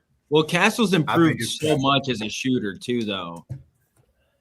All right. I agree with that. I got a bet on Castle tonight. Let me see how he's doing. I'll get back to you. All right. Fox or Brunson? Brunson. Yeah. I'm going Fox. Brunson is not efficient. He is a high volume guy. That is true, but we have one clutch shot from De'Aaron Fox. We have multiple clutch shots in this series from Brunson. When you say clutch, you said better shooter. That's very true. Yeah. Castle's only got 3 points, so yeah, I think he's 0 for 8 from the field. I think that's fantastic. Yeah, I only need him to get 13 points, and he's got a whopping 3 freaking points. That's just he's got a quarter and a minute left. He'll get it for you. He's a big fourth quarter guy. He's been stalking Jalen Brunson all night, so I understand the lack of production he's put up. I mean, I even got a Pete Alonso home run that came in this. Chris, I love Castle. Castle's probably my favorite player in the league right now. I'm a huge Castle and Harper. Man. Yeah, Dylan Harper. And I say this with all due respect. I grew up a Bulls fan, became a Spurs fan after Reinsdorf and Krause screwed up the team and disbanded the dynasty. My sojourn to the Spurs was when I was a sophomore in high school. Dylan Harper being the son of Ron Harper, who was a big key like Stacey King in the first 3 NBA championships the Bulls had. Great progeny. Dylan Harper is one of the best defensive players out there. All right, Nick. Hey, next, go ahead. Hold on, Bluegrass. What do you talk? I think he meant Brunson, or he just says he likes brunettes in the 4th. I'm not quite sure what Gary's talking about, but shout out Gary. He does do our apparel for Heavy Pour Sports. So I wanted to give it. Drew's got on brunettes in the 4th. Man, they sleep on the Bluegrass. Did you mean Brunson, or did you say brunettes? Hey, listen, when it's clutch time, I need a brunette, not a blonde. He said autocorrect. He said, hold up. All right, T, go ahead. All right, we'll go to the other side of the ball. Defense. So basically rim protection. So obviously won't apply to all, but we'll still call them all out. So interior defense, rim protection, Wemby or Cat? Wemby. Champagnie or Bridges? Bridges. I think Bridges on that one. I think Champagnie. I think he's actually had a couple of blocks in crucial moments in this series. Yeah, I was gonna say Champagnie's probably the better interior defenseman. Oh, so y'all split 50-50? Yep. So you're the tiebreaker. I'm not. I am the moderator. Y'all are gonna have to. You have to be the tiebreaker right now. Oh my gosh. Get your shit together, T. It's not funny. I don't care about your weather. The timing has been just immaculate. It's been absolutely on shout out point. Bluegrass. He's enjoying happy hour with us. It's autocorrect and whiskey, so he does like Brunson and brunettes apparently. Which, teach their own. Hey, I'm not opposed. Mrs. Amber's a brunette. Shout out. I'm just saying. Is she in the 4th, though? Is she in the 4th? She's in overtime right now dealing with Hammer. Yeah, that's probably true. Deep in the trenches. Yeah. I just hope she doesn't withdraw. And what's up, dude? We'll try again. I think it's Bridges, by the way. Okay, there you go. Bridges wins. Because he's long and he's been a defensive stalwart for years. Yep. So, all right, Vassell or Hart? Oh. Vassell.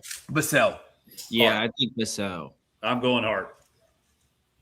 So Vassell it is. Oh, I thought I heard 2 hearts. Only 1 heart? Yeah, I was the 2 hearts. Yep. Okay. All right, Castle or OG? OG. OG slightly.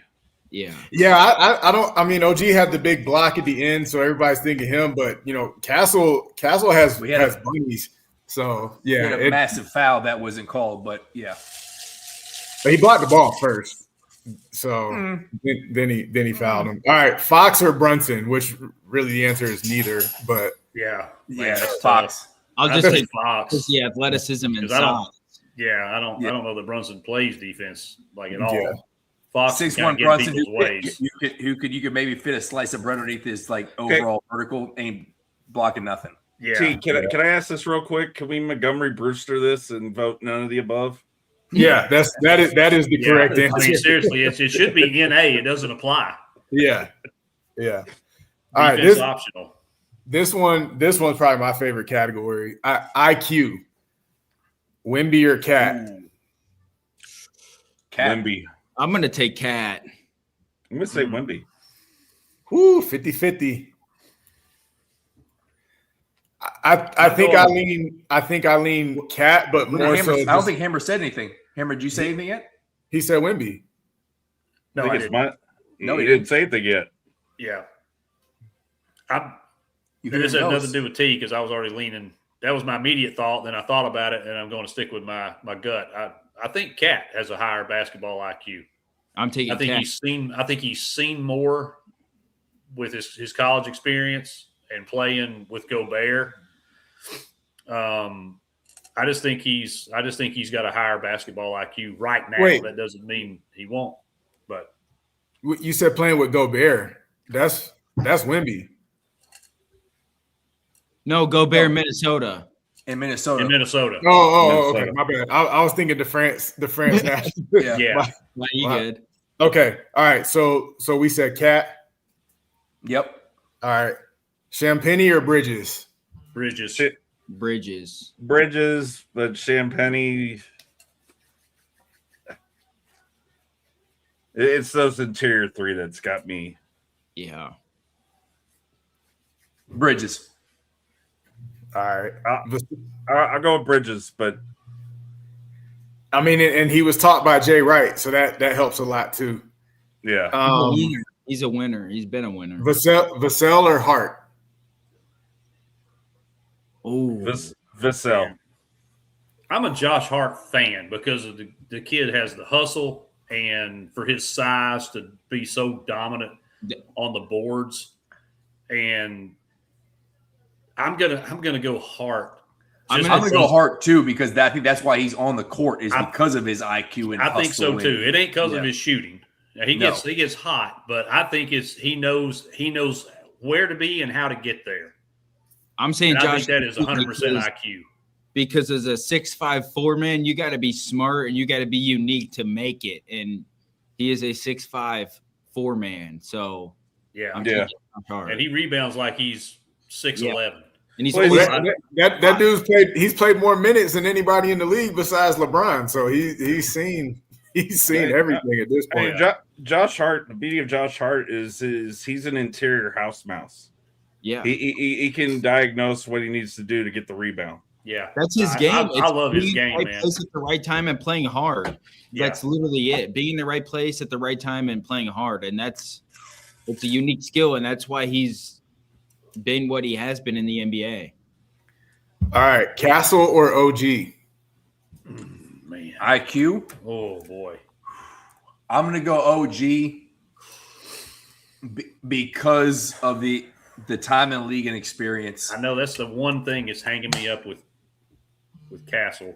And Castle has made like legit terrible turnovers every fourth quarter of this series, which tells me the IQ just isn't quite there yet. Okay. So I'm going to go OG. That's a good point, Rando. I'm taking OG too because Castle is probably averaging like 6 turnovers a game in this series. OG.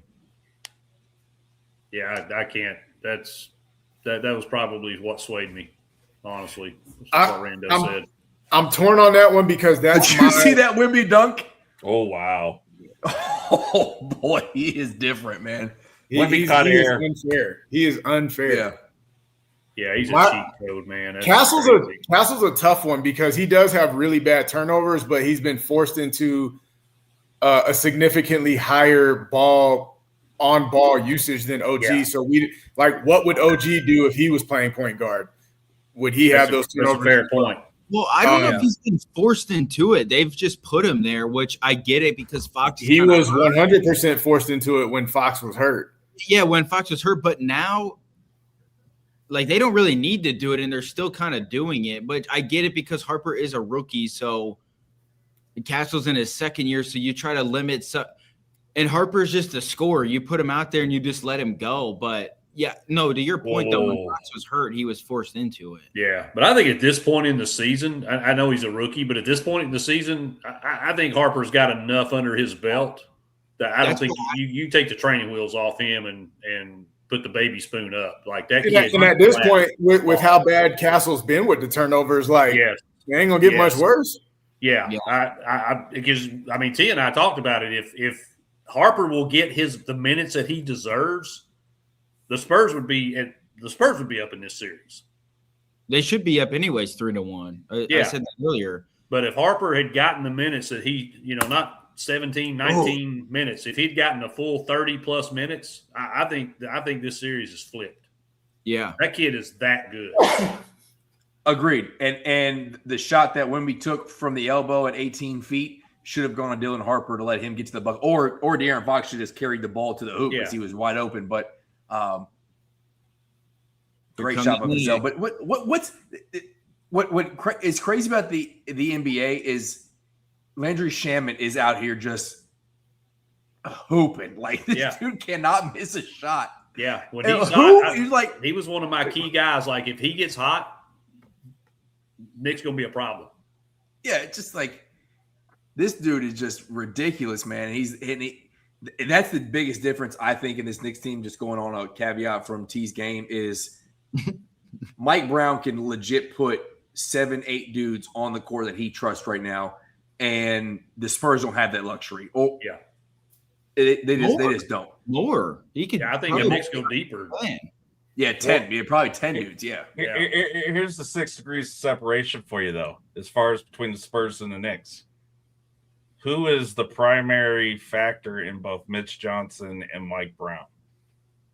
One head coach. Is Greg Pop? Mike Brown's and Greg Pop disciple too? Exactly. Mm. Yeah, Budhauser, Johnson, Harmon. I mean, there were people that wanted to fire Johnson as the last game and bring back Becky Harmon.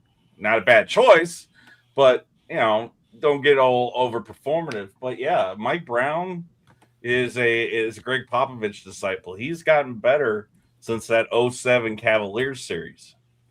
So, and he is a much better coach for taking that 4-0 beating and kind of humbling LeBron.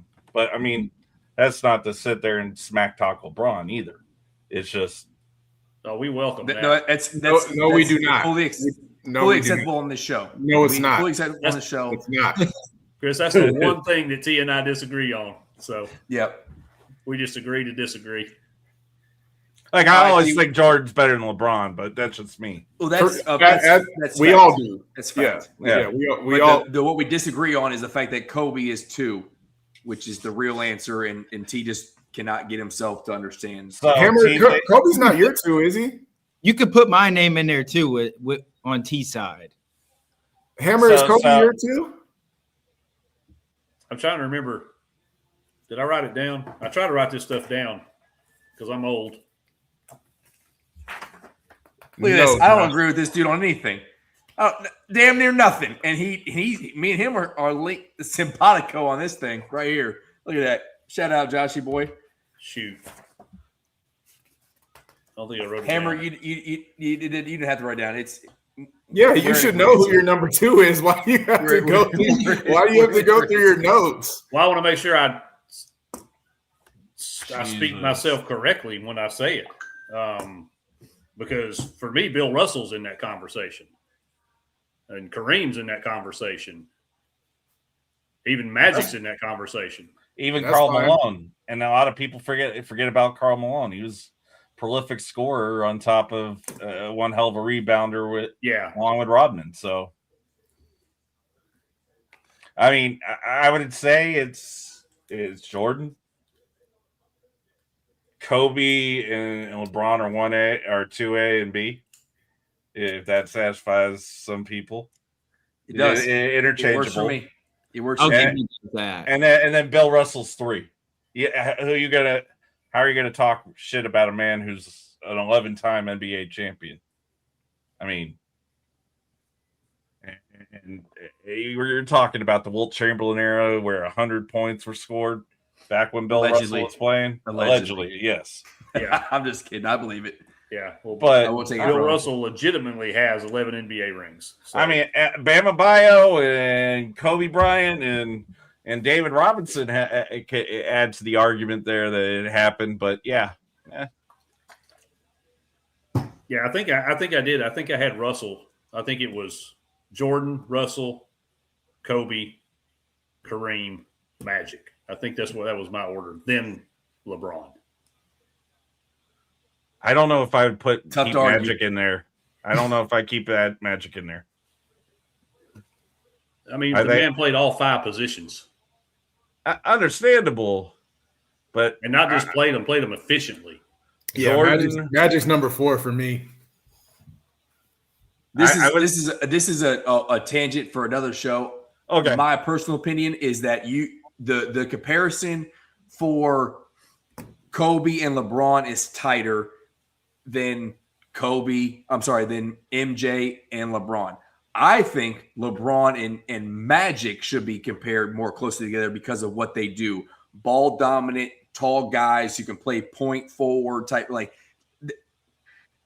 Now, I would give LeBron the edge because he could shoot better, especially later in his career. In that, but again, that's a conversation for a different day. But back to T's game, did we finish all your attributes? Tim Duncan, though. I was gonna say Tim Duncan should be in that top 5. Well, you're not gonna bother T with any Tim Duncan talk. That's his guy. Yeah, I'm a huge Tim Duncan advocate. We love Tim Duncan. I think any top 5, all-time top 5, you got to consider having him at power forward. Oh, no question. He's definitely the greatest power forward ever. It's just a matter of, do you put him in top 5 all time? You don't necessarily have to have one at each leadership and inside the paint. I would say yes. We were almost done. We had one more on the IQ, was Fox and Brunson.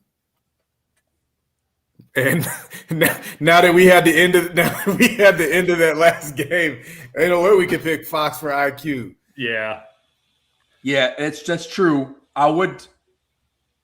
My question to the developer of the game is, do you give Brunson credit IQ-wise for what he does in the foul baiting, or do you take him away?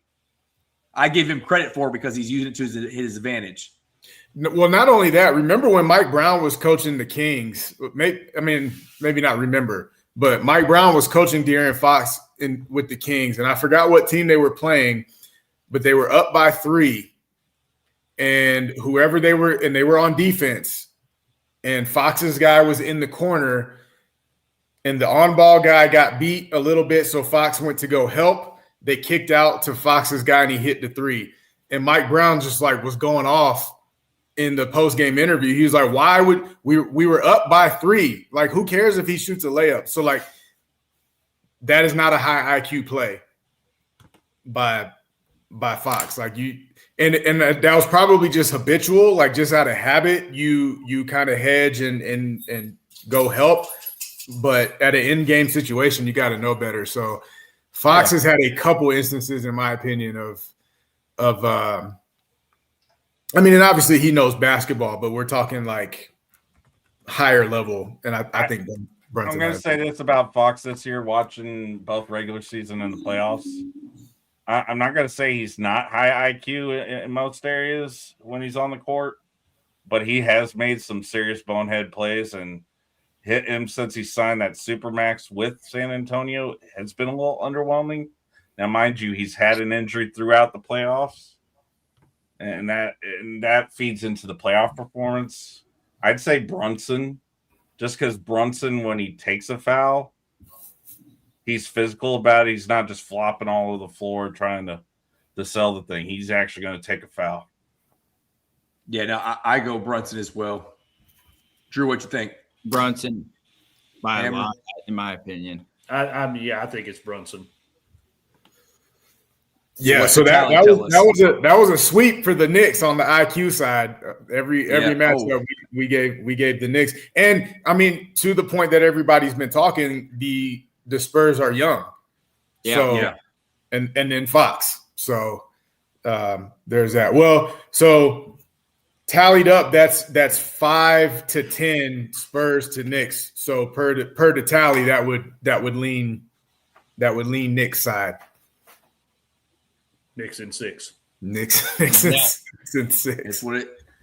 Well, I mean, this thing ain't even. This thing is too close right now to even think it's going to get past 5. I mean, it's right now. If you're just recent history of this series, if you're the Knicks, you look at your right. If you're the Knicks, exactly. You're like, we got them right where we want them. The Knicks hit the power up. Yeah, they got them right where they want them. This is where the Knicks will hit that power up, and then that it's happening. Chris, you're a Spurs fan. Game 2, you have Wemby hit an and 1. You go up 3 with 57 seconds left. That's you're winning that game at home, and you lose.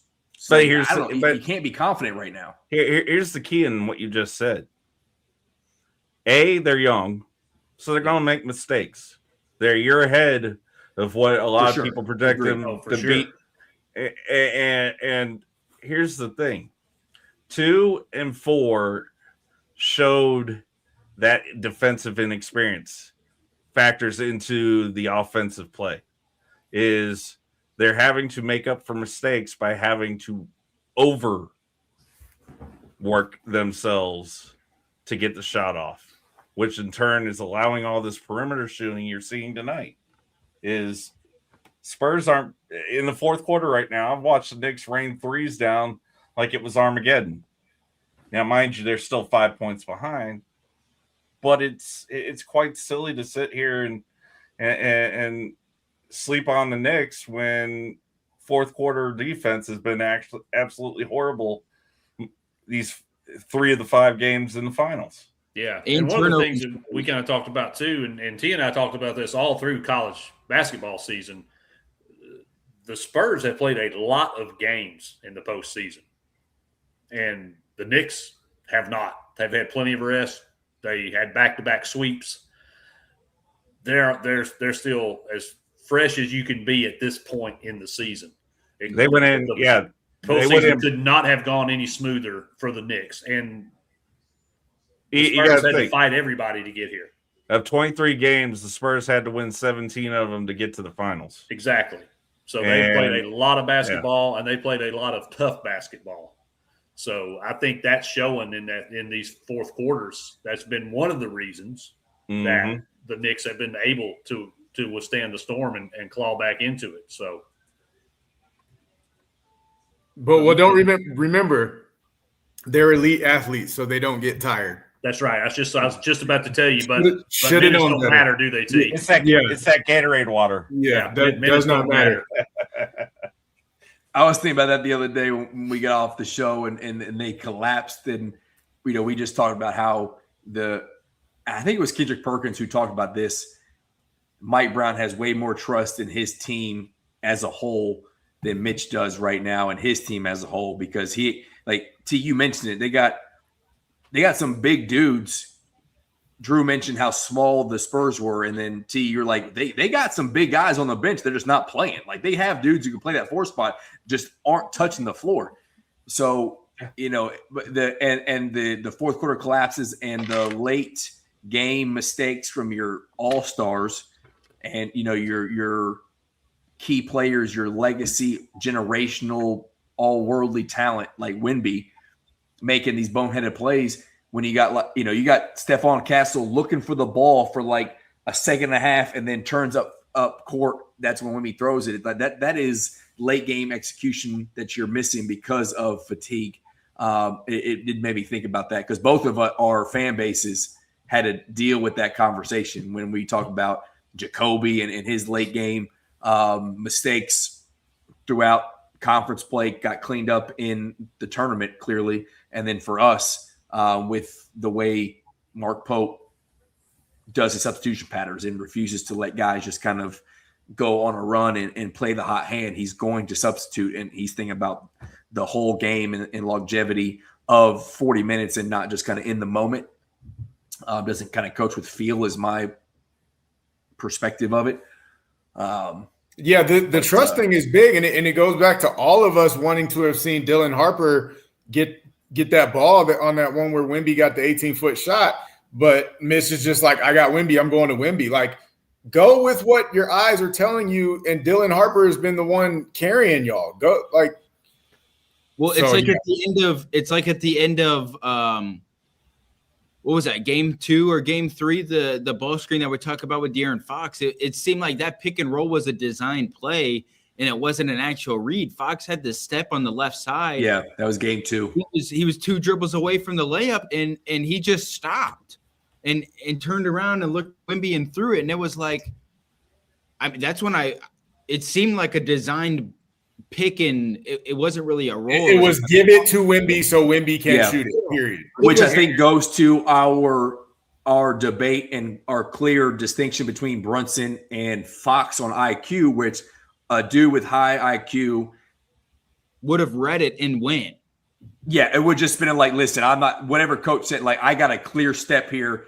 I can get to my left hand pretty easy and put this thing home. Yeah. I would say this as far as the Spurs' 3 defeats in these finals.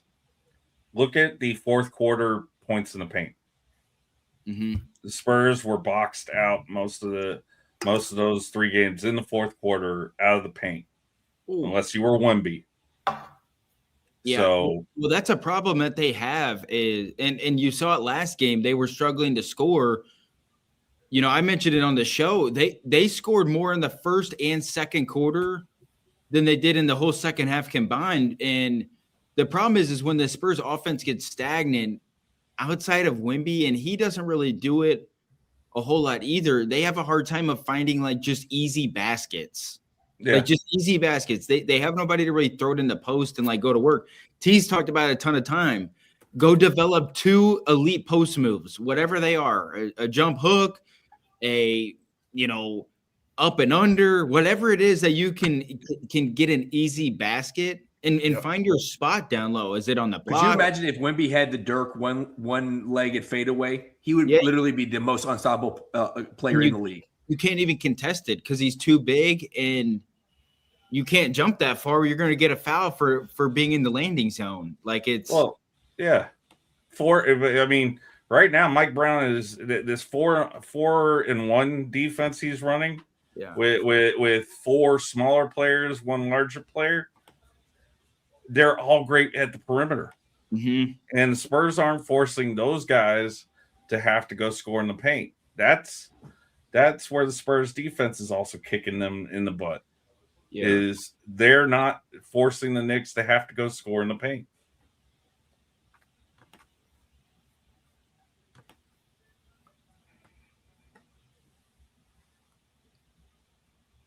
Okay, I'm glad they changed this call because they called the offensive foul on Wemby. I was like, that was not an offensive foul. It was more of a flop. It looks like they're going to incidental contact. But it looks like they're going to give it to Cat for that little weak ass shove in the back. I think it was just Josh Hart flopping more than anything. But Cat's going to pick up the foul. I don't know how many that he has now, but both teams added challenges with 5:30 left to go. And both are in the bonus, I believe. Oh, no, they're not. They were in the first half. Knicks got 3 timeouts. Spurs got 2. Spurs need a huge, minute or 2 right here to try to extend the lead back. They cannot. Cat's got 5 fouls. That's massive. So, we mentioned this, and I know I got some flack about my Cat is the clear MVP through 2 games that we had after the 2-0 series lead. But you even saw in game 4, the first half, he got in foul trouble, was off the court, and the Spurs are able to do a lot. And I think that's because Wemby can easily get into the paint when Cat's not on the court. I'm sorry. So this you got to imagine he's got 5 fouls. And he's only got 2 points anyways. Unless they go into a big run, you don't see Karl-Anthony Towns in the game for another 2.5 minutes probably. So this is the time where the Spurs have to go on a run, because as physical as Robinson is, he's not quick enough to stick with Wemby. And right when I see that they put Cornette in the game. What are we doing? What are we doing? He's probably trying to spell him, but like, hey, dog, we don't got time for that. Put your foot on the neck right now. Yeah. Yeah. We don't got time to take a little breather. Like, we are trying to season's on the line. keep our season alive. Yeah. Unless he's getting like a quick break and like a 30-second break, or he's about to call a timeout to get him like an extra break after the free throw. But look at that. And Cornette instantly turns the ball over. Oh, I thought he touched it last. But you got the Knicks on an 8-0 run right now to bring it into a 2-point game, and you bring Wemby out while Karl-Anthony Towns is in foul trouble. It just doesn't make any sense. Yeah, I would go at Cat every single play. Well, yeah, when he checks back in, I would just attack Cat. Well, as they fair shooting right now is not helping the Spurs either. Brunson ties it up. The way they crumble every single game is astounding to me. I have never. This is another one. Like I know you only have 2, but right now is where you should be calling a timeout. He's waving them down the court. Like, this should be a timeout right now where you're like, all right, Wemby, you're getting back in here. We're gonna draw one up for you while Cat isn't in the game. Well, the problem is they only have 2. Like that, you got to be better on managing your timeouts throughout the game, anyways, because technically they could have 4 right now. They lose. They drop down to 2 at 2:59 on the clock, and they're already at 2. So he's already called way too many timeouts. The fact that Brunson can shoot layups at 6'1" is crazy. Yeah. Like, and he's not. It's not like he's a high flying 6'1". He's not overly athletic, and he's just crafty enough where he can shoot layups on somebody 6'4", 6'5". That foul got Wemby back in the game, though, which is good for the Spurs. De'Aaron. Oh, Vassell, you got to shoot. There you go, Vassell. Nah, I like that. That's good. Yeah. That's good upgrade, I guess. But all the analytics say don't shoot mid-range shots and all that, right? But all your leading scorers in the league, they're still shooting middies. Like, I don't understand why everybody just The 2 mid-range kings in the NBA right now is Shea and Devin Booker. And they are elite at shooting the mid-range. Kevin Durant, his whole career. Yeah, and KD. Like, all the analytics say do nothing but fire up threes and middies are a waste of time. But Anthony Edwards even shoots. He shoots a lot of threes too, but he gets to the middies. I don't understand why they're still buying into all this analytics stuff. I understand some analytics, but I always go back to the point where, like, math doesn't always win you games. At some point, like, human elements got to come in. Foul, man. That is not a foul. That's ridiculous, man. That's that's a terrible. Come on, man. You got to thank Billy Bean. You got to thank Billy Bean for bringing analytics back into sports. See, that right there is the shit that's got to get taken out of the NBA. And it did for like a season or 2. Yeah. They were like, if it's not a natural shooting motion, then that, like, you don't shoot when he wasn't even facing the basket. Like, come on, man. Well, see, the problem is like, why doesn't verticality count on the 3-point line when it does in the paint? Well, that's how they're gonna have to do it, because there's really nothing that they can not call on it, because he does make contact technically, but they got to figure out the rule of, like, how do they not. But then it always comes back to the point where, like, some refs are going to call it anyways and some aren't. Like, it's such a natural shooting motion. Like, that's. But then, like, in that situation, what do? Just let like play on? Like, don't even blow the whistle? Yeah. Call an offensive foul. One of the two. They do a good job with that one where they try to kick. They like scissor kick their legs. Yeah. They're calling that an offensive foul. They're doing okay on that. But yeah, either do that shit all the time. Well, I think it's just got to be a no call. Just like if that meeting would have been in the paint where Brunson's going for a layup and Vassell's straight up and down, they're not calling that foul. They're just it's play on, go on, you know. Well, that's the thing. Line doesn't mean you got to call. I mean, the defensive that's the thing is NBA is going to have to come up like the NFL with a defenseless player or what is considered a basketball move. Well, somewhere to structure to where you get your 3 points of what a foul is.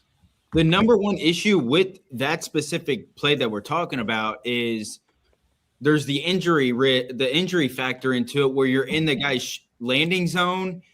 And the reason they call the foul is because if Brunson comes down and he lands on Vassell's foot and he snaps his ankle, like that's the hard part of how can they eliminate that, because it's going to happen. And that's really where the foul comes into play is you're in like his bubble, which is in his landing zone. And that's really the main factor of why they even call those fouls. All because it's Zaza Pachulia hurting Kawhi Leonard. Yeah, exactly. He changed the entire NBA with that. Yeah, random role player in the NBA Finals and changed the entire NBA. Yeah. And now it's not even the same. It's crazy. Let's see what the young Spurs can do. Right here. This is the series. But with them being so young, I mean, they should be a problem for years to come, right? I mean, you got your Harper, Castle, Wemby trio to build around. Vassell and Champagnie fit them perfectly. Like, Fox is not playing at a max level. Like, you find a way to, I don't know, I think you keep him for like at least one more year. Well, yeah, he's not gonna go anywhere. He'll be back next year. But I think really, I mean, the Spurs don't have to do a whole lot in free agency, but I don't know what their draft picks look like, but they probably need to add a better four. Somebody with like, you know, like I mean, hell, a perfect fit for them would be like a Nate Ament. Now, he's not going to stay that long. I don't know what the Spurs draft pick is, but like somebody like that, long, athletic, who can still shoot it and kind of play within their style, because he could keep right up with these dudes in the way that they play. Yeah, he could. Cat back in the game right now. I think the Spurs have 22nd, 23rd, something like that. Go, Dylan, go. Yeah, so he take him. Pick 19 or 20. Wait. Their own first round selection, which involves a swap with the Atlanta Hawks. So they'll either be 19 or 20. Oh, okay. That's a foul, man. I knew it was in that range. So yeah, Nate Ament should be long gone by then.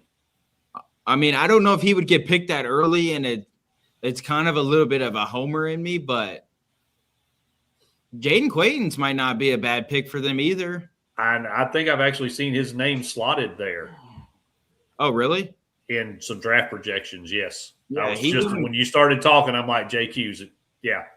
He wouldn't be a bad pick. Now, you know, I have no idea how he's going to translate to the NBA either. Like, I have zero clue.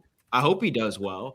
Well, I mean, you know how the NBA drafts. Cat's out. Cat's out. And they can't challenge either.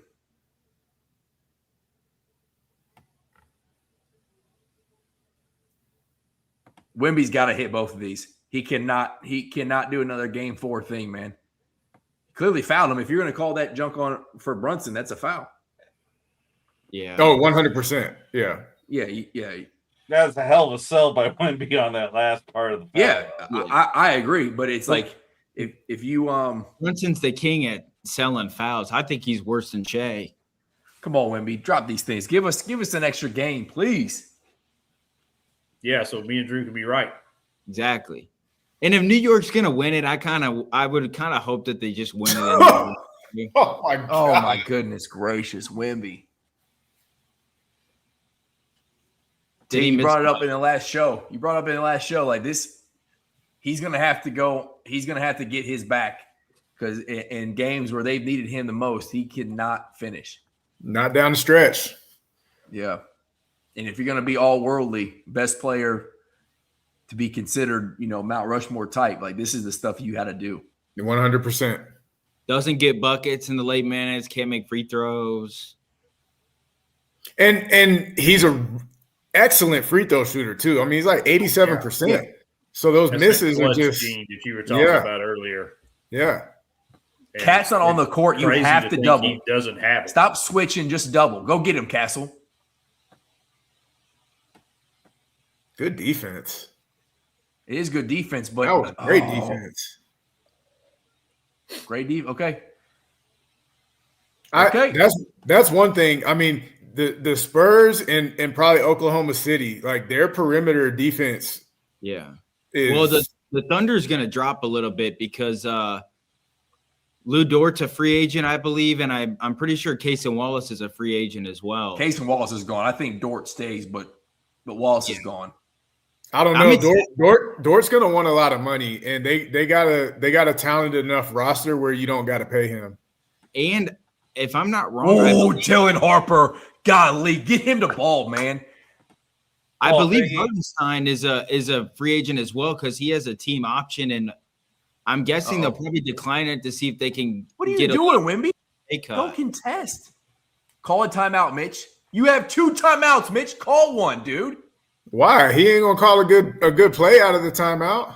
Yeah, his clock management late game and it's just overall strategy has been horrendous, man. It's been terrible. Of all the options, Fox is probably the last person the last guy you won't touch it. Yeah. I would rather Vassell shoot, Champagny, it's ball game. Ooh, come on, Hart. Nah, he missed. Take it, Dylan. Go get yours, Dylan. Go get one. Oh, he missed it. Dylan Harper. I'm sorry, but San Antonio down. You're going to have 2 timeouts left in your pocket. What's y'all's clock at? 26-1. But mine just ended. You guys are 8 seconds ahead. Oh, yeah, I'm further ahead than they are because I'm watching it through the.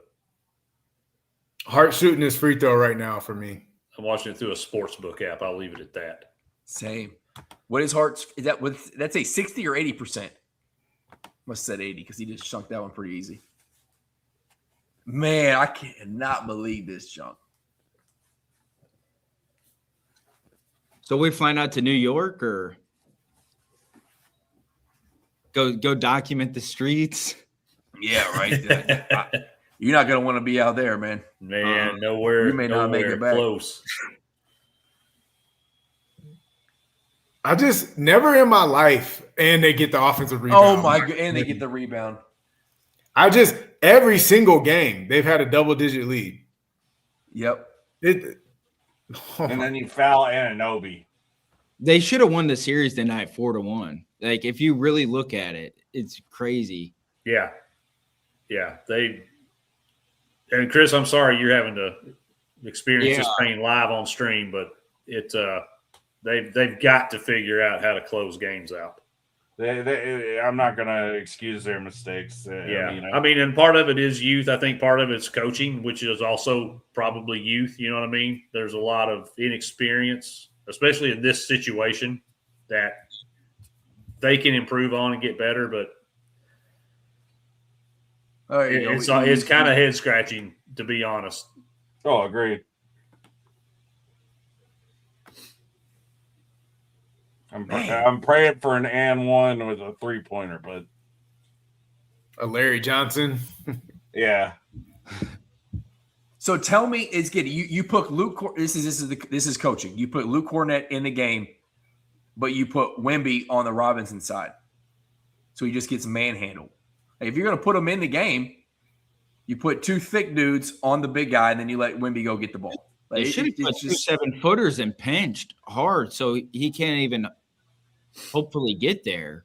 But that's also on Wemby. Like, you got to be physical and not. Shit. He held the dude. He just don't have the ass for it. You know what I'm saying? Yeah, but also like put your hands in the air. You're 8'5".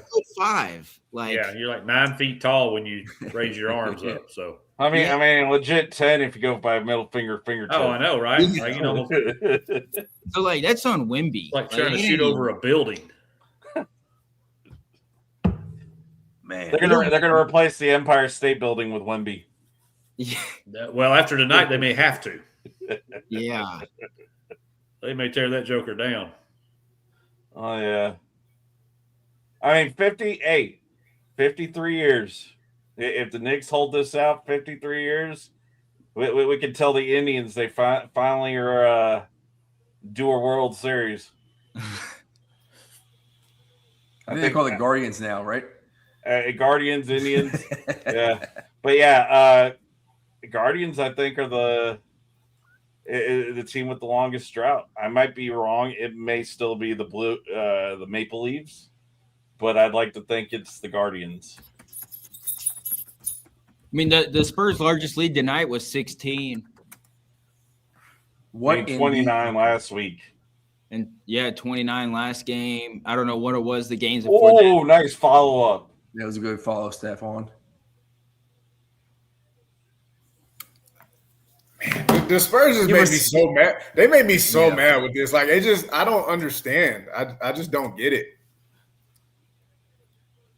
Yeah, I don't. Like what happens every single game where this happens? Like, I don't see what's happening, and then all of a sudden it happens. Yeah. Well, I mean, honestly, you go back. They have a 2-point lead. Cat goes off the court. 4 minutes left in the game, and you pull Wemby out. And then next thing you know, Brunson. I mean, you just talked about it, T. Like, Brunson getting to the rim, laying the ball up at 6'1" is special, but he can't do it as well when Wemby's on the floor. That's right. Take Wemby off, he goes and scores 4 straight points, get to the free throw line on a bogus 3-point shot foul call, but he gets there. And then Wemby's back on the court, they're down, right? It's just that's just not smart basketball. Cornette, he goes in there and he plays hard, but he's not a rim protector, right? Wemby is your rim protector. We also got to give the Knicks some credit, though. Like, unbelievable that they've lost one game since the first round of the playoffs. So we can hash out the BS mistakes with the Spurs, though. Like, the unbelievable by the Knicks every game. Did the Hawks take him to Game 7? No, they it was 2-2 though. If I remember right, I think it was 2-2. Maybe I know that at least the Atlanta Hawks made it a series. Yeah, they're the only ones that have been competitive with them. I think it was a 3-2 Knicks. Yo, imagine winning a national championship with your homies, and then you win an NBA championship too. Right. Like, that is dope. Like, that's cool. Yeah. T, sorry to drop this on you, but the professional sports franchise that has the longest drought without a title is the Arizona Cardinals. I was going to ask that. Like, how is it not the Cardinals? The Guardians, Cleveland Indians are 1 year behind them at 77, but yeah, the Cardinals have the longest streak. What are my Dolphins? Years. 72. Chicago Cardinals won a title in 47. So there you go. That's my Cardinals? I thought we came from St. Louis. They originated in Chicago. That's the only title that they. So Chicago, St. Louis, and then Arizona. I didn't know about the Chicago, 1947. They won. Missed one, Bridges. Yeah, he missed one. We got life. Are we getting overtime? Are we getting spoiled with overtime? Free basketball. If they do, like, Knicks are kind of toast without Cat. Without Cat, yeah, we get a 5 more minutes. The Spurs will find a way. Yeah, probably. Yeah, Knicks can't let this go to overtime. Just can't. Mitch, I can't wait to see what he draws up right now. He's gonna draw up a layup. It's going to be a layup. He's going to draw up a layup. Extend the game. Yeah, the one time you can't extend the game, he's like, yeah, we're going to give it. Let's get this thing going. Starts drawing like stick figures on the whiteboard. You know what Mitch needs? He needs a walkie-talkie up to the box with Greg Popovich. Like just, hey, dog, what would you call here? I know you're stroked out right now. You barely can talk, but I need you to get me a play because I don't know what I'm doing in the moment. It's got to be Champagne or Vassell, right? Like that's who I would gotta be. Yeah. It's got to be Champagne. Don't force it into Wemby. Like have reads, have different options going on. They can't limit themselves just to Wemby to shoot a three. If you trust Vassell, because he's been the one stroking it this game, he's the one passing the ball in. You get it to Wemby, you come off out of bounds, Wemby hands it off to him, he gets a shot at three, and you live with that. Nah, Joshy boy, Vassell and Champagne are their best 3-point shooters. And Vassell is shown to be pretty. He's pretty like Harper is the best to go get a bucket with the ball in his hand. But if I'm giving somebody a spot up shot, I want Vassell. And I know he's not a great shooter, but De'Aaron Fox has been a clutch player throughout his time in the NBA, minus Game 6. But if you go back to the Sacramento days, I'm pretty sure he won Clutch Player of the Year 1 year too. But I don't know if you would. Maybe he would be like a secondary or third option. Fox better be the 8th option. You do not. Castle's passing the ball in. You don't have Cat to block it this time.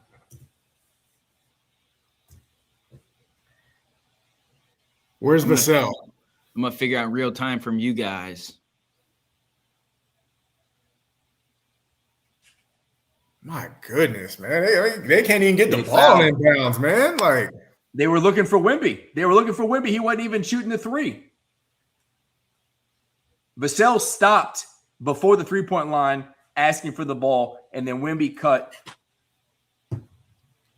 Oh, they fouled. Interesting.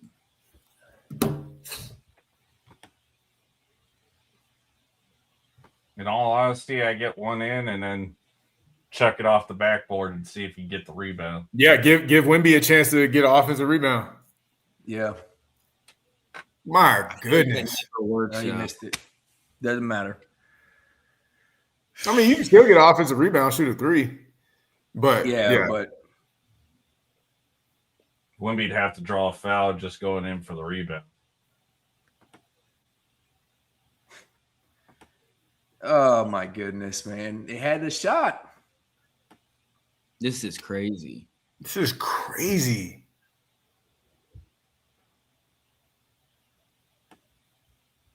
Wow. And clearly he wasn't trying to miss because no one crashed the glass.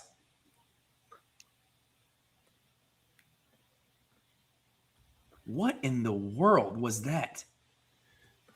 So this is like the worst finals performance ever. Maybe like Phoenix was kind of bad. If you're talking just second halves, probably. I mean, it's got to be the worst collapse. Yeah. Like fourth quarter collapse. Because it's been, I mean, other than game 2, it's been absolute Greek tragedy. In like what, like in the Thunder series, they were clutch. Yeah, I mean, if Wemby, if they go and win a championship, that logo 30-footer that Wemby hits to force overtime, like that's the shot that carries. Yeah, yeah. In game 1, and that, I mean, just I don't know. I'm like speechless of like, how did they do it against the Thunder? And then the way that this series is played out, it's insane. This is crazy, man.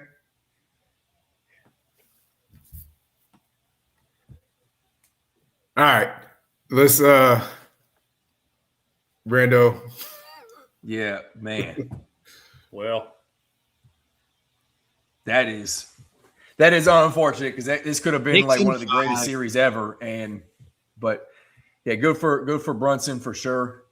Mitch Johnson got him to the finals a year early, so you can question him, but he'll be there next year. I don't think, let's not start crazy. I don't know what Spurs fans are saying, Chris, but I would say worst finish in a finals. But as far as the gameplay, it was a few mistakes. Makes this a different series.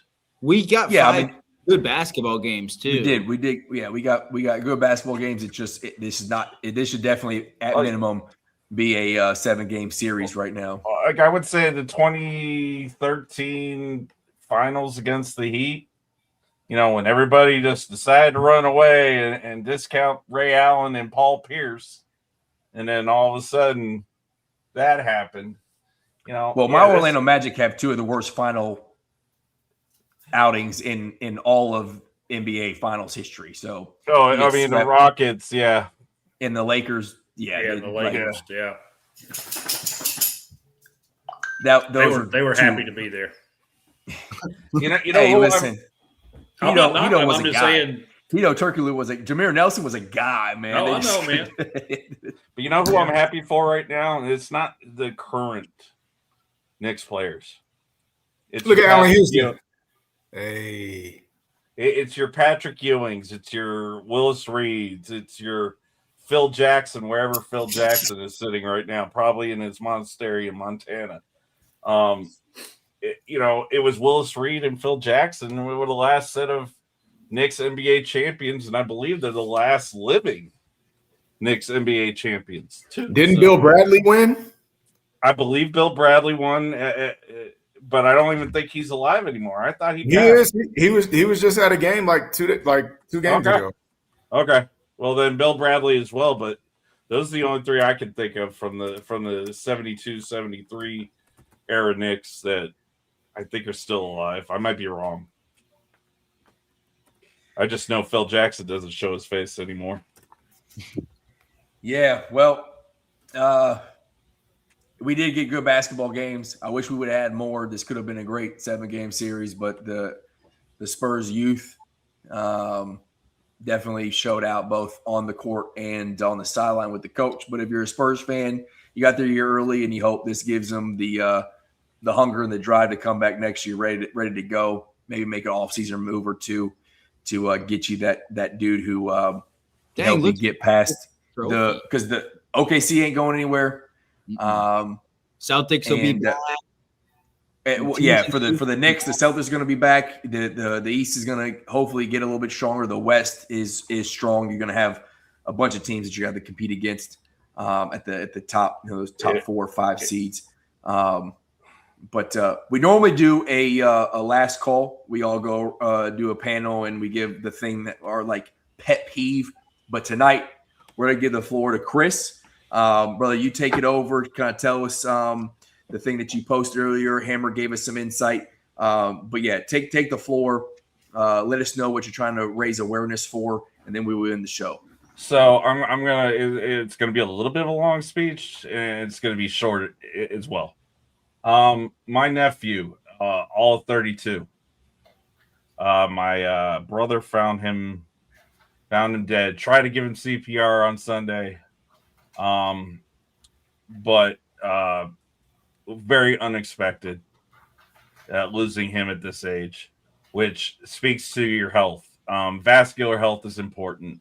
My father, myself, we're both veterans. I don't know if anybody else on the panel is. So we kind of maintain that. What I am trying to do is lessen the burden on my brother and his family. With his final expenses. Part of this that I'm raising is travel funds. I'm a disabled veteran, so my money is finite. I pay my bills, and then I'm left whatever I'm left. So it's going to be specific to travel, and then whatever final responsibilities or costs I'd like to take, if at best, some of the burden that they're going to encounter with burying him or cremating him, as well as whatever responsibilities he's had before death. Sunday, this hit me a lot worse than it is today. I mean, at least I could throw up a smile on here and talk sports with y'all. But if you care to donate, and that's simply just asking. And I'm not asking for somebody to go throw $500 out there. 5, 10, 15, 20 even works. You know, it all builds up, adds up. SECB 3268 on Venmo. Hold on. $ CB Cambran CAMBRAN on on Cash App, and if you're doing it through PayPal, C Branson 3268. Those are the ways to send the money. I'm trying to avoid the GoFundMe taxes and the big chunk they take out. I mean, this is the fees that dollars and cents versus what those things do. I'd like to just say keep Connor Branson in your prayers and your condolences. Keep my brother Sean, his wife Lisa, his daughter Kyle, and her husband Cullen in your prayers. The aforementioned funeral will be probably about the beginning of the month, so that way everybody can make their plans accordingly and have all their finances lining up. So that's probably about when I'm going to end this. But as I was saying earlier, keep your cardiovascular health. We're men. Much of us are 40 or older. I know me and Hammer are. I don't know about T. But, I'm close. I got one more year. But it's important that you keep your health, especially with the various cancers that are out there creeping up on us young men. And Drew, I would say, you know, it never hurts to start early and know your numbers. Rando, I appreciate the platform. Go Big Blue, go Vols. Hammer, like I said, I'll see you in September. And I just appreciate the platform tonight, gentlemen. It might have been sad watching my Spurs lose, but it was great fellowship all around. Well, you've been. No, man, go ahead. No, I'm saying I'm going to try to see if I can do this real quick so we can just make it easier. I'll obviously clip this thing, but here is boom. So if you're watching live, you should be able to scan that thing right there. It'll help him out. We'll clip this, and it can go out and live on the internet for a little bit. But absolutely, everybody. I know we have already had some folks hit us up and DMs from Hammer's post that he shared from your post, Chris. But yeah, it's we wanted to give you the time. We were going to start off with the show, but we figure it takes some time for the audience to grow. Hopefully, we are at the peak viewership right now. So if you can help out, we appreciate it. If you can't help out, at least share the post so that it can get to folks who can, like Chris said, just a couple bucks will help out. But Hammer said that you were one of his guys that he has been interacting with for a while, and we have been fortunate enough to have some great guests on the show because of Hammer. So thank I'd you. Be happy. I'd be happy to come back, Rando, whenever you want me.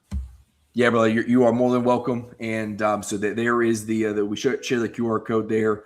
If, like I said, go help them out. If you can't, share it so folks can. I know everybody watching has at least a half dozen group chats that they're in. Share it, whatever you can do to help out because, like you said, Chris, I think you said 32, entirely way too young. I'm 35 and can't imagine. And we all have our personal family struggles, so we can relate to what this is doing to you and your family. And you did mention that you got to come on here, and it wasn't a great night for your Spurs, but we were able to talk ball. And with everything that we have going on with this show, the border rivals and all the talk back and forth between Kentucky and Tennessee, and then we started off between Tennessee and Texas and the UT thing, and then when AB comes back on, it'll be a bigger rivalry between Kentucky and Louisville. The great thing about sports is that you can just come on here and be an outlet, right? We can get away from all the real world things that are going on because the world sucks, and it sucked for a long time. Like out there in the real world is a terrible place. But fortunately for us, we get to come on here and talk sports and forget about it for 2 to 3 hours on a Wednesday and a Saturday. So hopefully we did that for you, brother. I hope we came on here and gave you a little bit of outlet to just kind of decompress and then also share your story. So thanks for sharing it with us. And I hope we do provide some help for your family through our show here on Heavy Poor Sports. And then this is great catharsis, gentlemen. I mean, talking sports, you can ask Hammer. I will talk sports, wrestling, anything for hours on end. That's what I love. Yeah, we have plans coming up with Chris for football season, and I thought in light of what was going on, and I didn't want to necessarily bring Chris on to talk about that. I wanted to bring Chris on because I wanted to bring Chris on. Yeah, and it's just everything just worked out the way it did, and he said, "Hey, I'll even come on the show with you if that's okay." I'm like, "Dude, we'd love to have you." So it's just everything just sort of fell into place. And if anybody needs the QR codes or the info, anything, go to my page. I know a lot of folks on here follow me. I've got it reposted. Rando, I'm sure we can do a heavy pour repost on that as well. And then from there, you can follow Chris. Yeah. And I mean, I'm just going to be honest. I'm just going to say it like this, and then I'm going to shut up about it. And yeah, you've got 2 Marine officers right down there. Oh, nice. So Flyboy and a pair of jarheads. Nice. And my brother was a smart one. He's a firefighter in the Air Force, so he is out now. But we Hammer's dad. This show is built on the foundation of the military. The reason why T and AB met is because of the Marine Corps. So it is near and dear to us for sure to help support those who have served. I have my dad, and Bluegrass too. You see, Bluegrass. Yeah, the guy does our apparel. Yeah, look at his comment. I have a good. I mean, if they could reshare, if they want to add to it, cool. Like I said, I'm trying to stay away from the GoFundMe's. I will say this though: if there wasn't the halls of Montezuma, there will never be a gateway to the Air Force. So I do appreciate the Marines, and especially every November 10th, I go get to hang out with my best friend in at least formal dress. That's when cool. I go to the Marine Ball down there in Lackland. So yeah, he's a jarhead just like you, a 23-year jarhead. So yeah, and I don't want to sound like Sarah McLaughlin or anything here, but when you consider how many people watch our stream on various platforms, we can all spare $5, man. Everybody would chip in $5 to Chris. We'll take care of everything that he needs. I appreciate to take care of Hammer. this. So I'll ask. Chris won't ask you. I will. If everybody would just send him $5, we can take care of this. And I know we get into it amongst ourselves with our respective schools, but I know when something like this comes up, all that stuff goes away, and we're just people that care about each other. And so this is the time that we show it. Chris is one of mine, so that makes him one of ours. Yeah. So let's do what we can to help the brother out. When the jerseys are off, when the colors aren't worn, we're all just brothers and sisters. Whether you believe in God, you don't believe in God, we're still all brothers and sisters in one cause, and that's just being good humans. Absolutely, man. I'm glad we were able to do this. It's unfortunate and fortunate at the same time when Wes Rucker, he passed. Hammer came on here. We used the platform. I think we did some good through Heavy Poor Sports and Border Rivals for his family and some of the fundraising that they were doing. So hopefully we can do some good for you as well. But on that note, we will wrap up the happy hour Saturday on Heavy Poor Sports. Shout out to the Knicks. for getting it done for the first time in a very long time. Gotham is going to become a real thing in New York City in the next couple of days. That parade is going to be absolutely insane. Also, Freedom 250 UFC tomorrow with the great card that we talked about already. And on that note, we'll go ahead off. As always, go Cats. Go Big Blue. Go Big Orange. Welcome. Go Vols. Play the music. Peace. On a whole nother level. Let's get it. Run it up. Check the scope. Money talk, money mo. Yeah. Main crew say they weed it. Kicking down the door. Run it up. Check the scope. Money talk, money mo. What? Main crew say they weed it. Kicking down the door. Let's go. And it's just the whole lane when I'm driving the machine.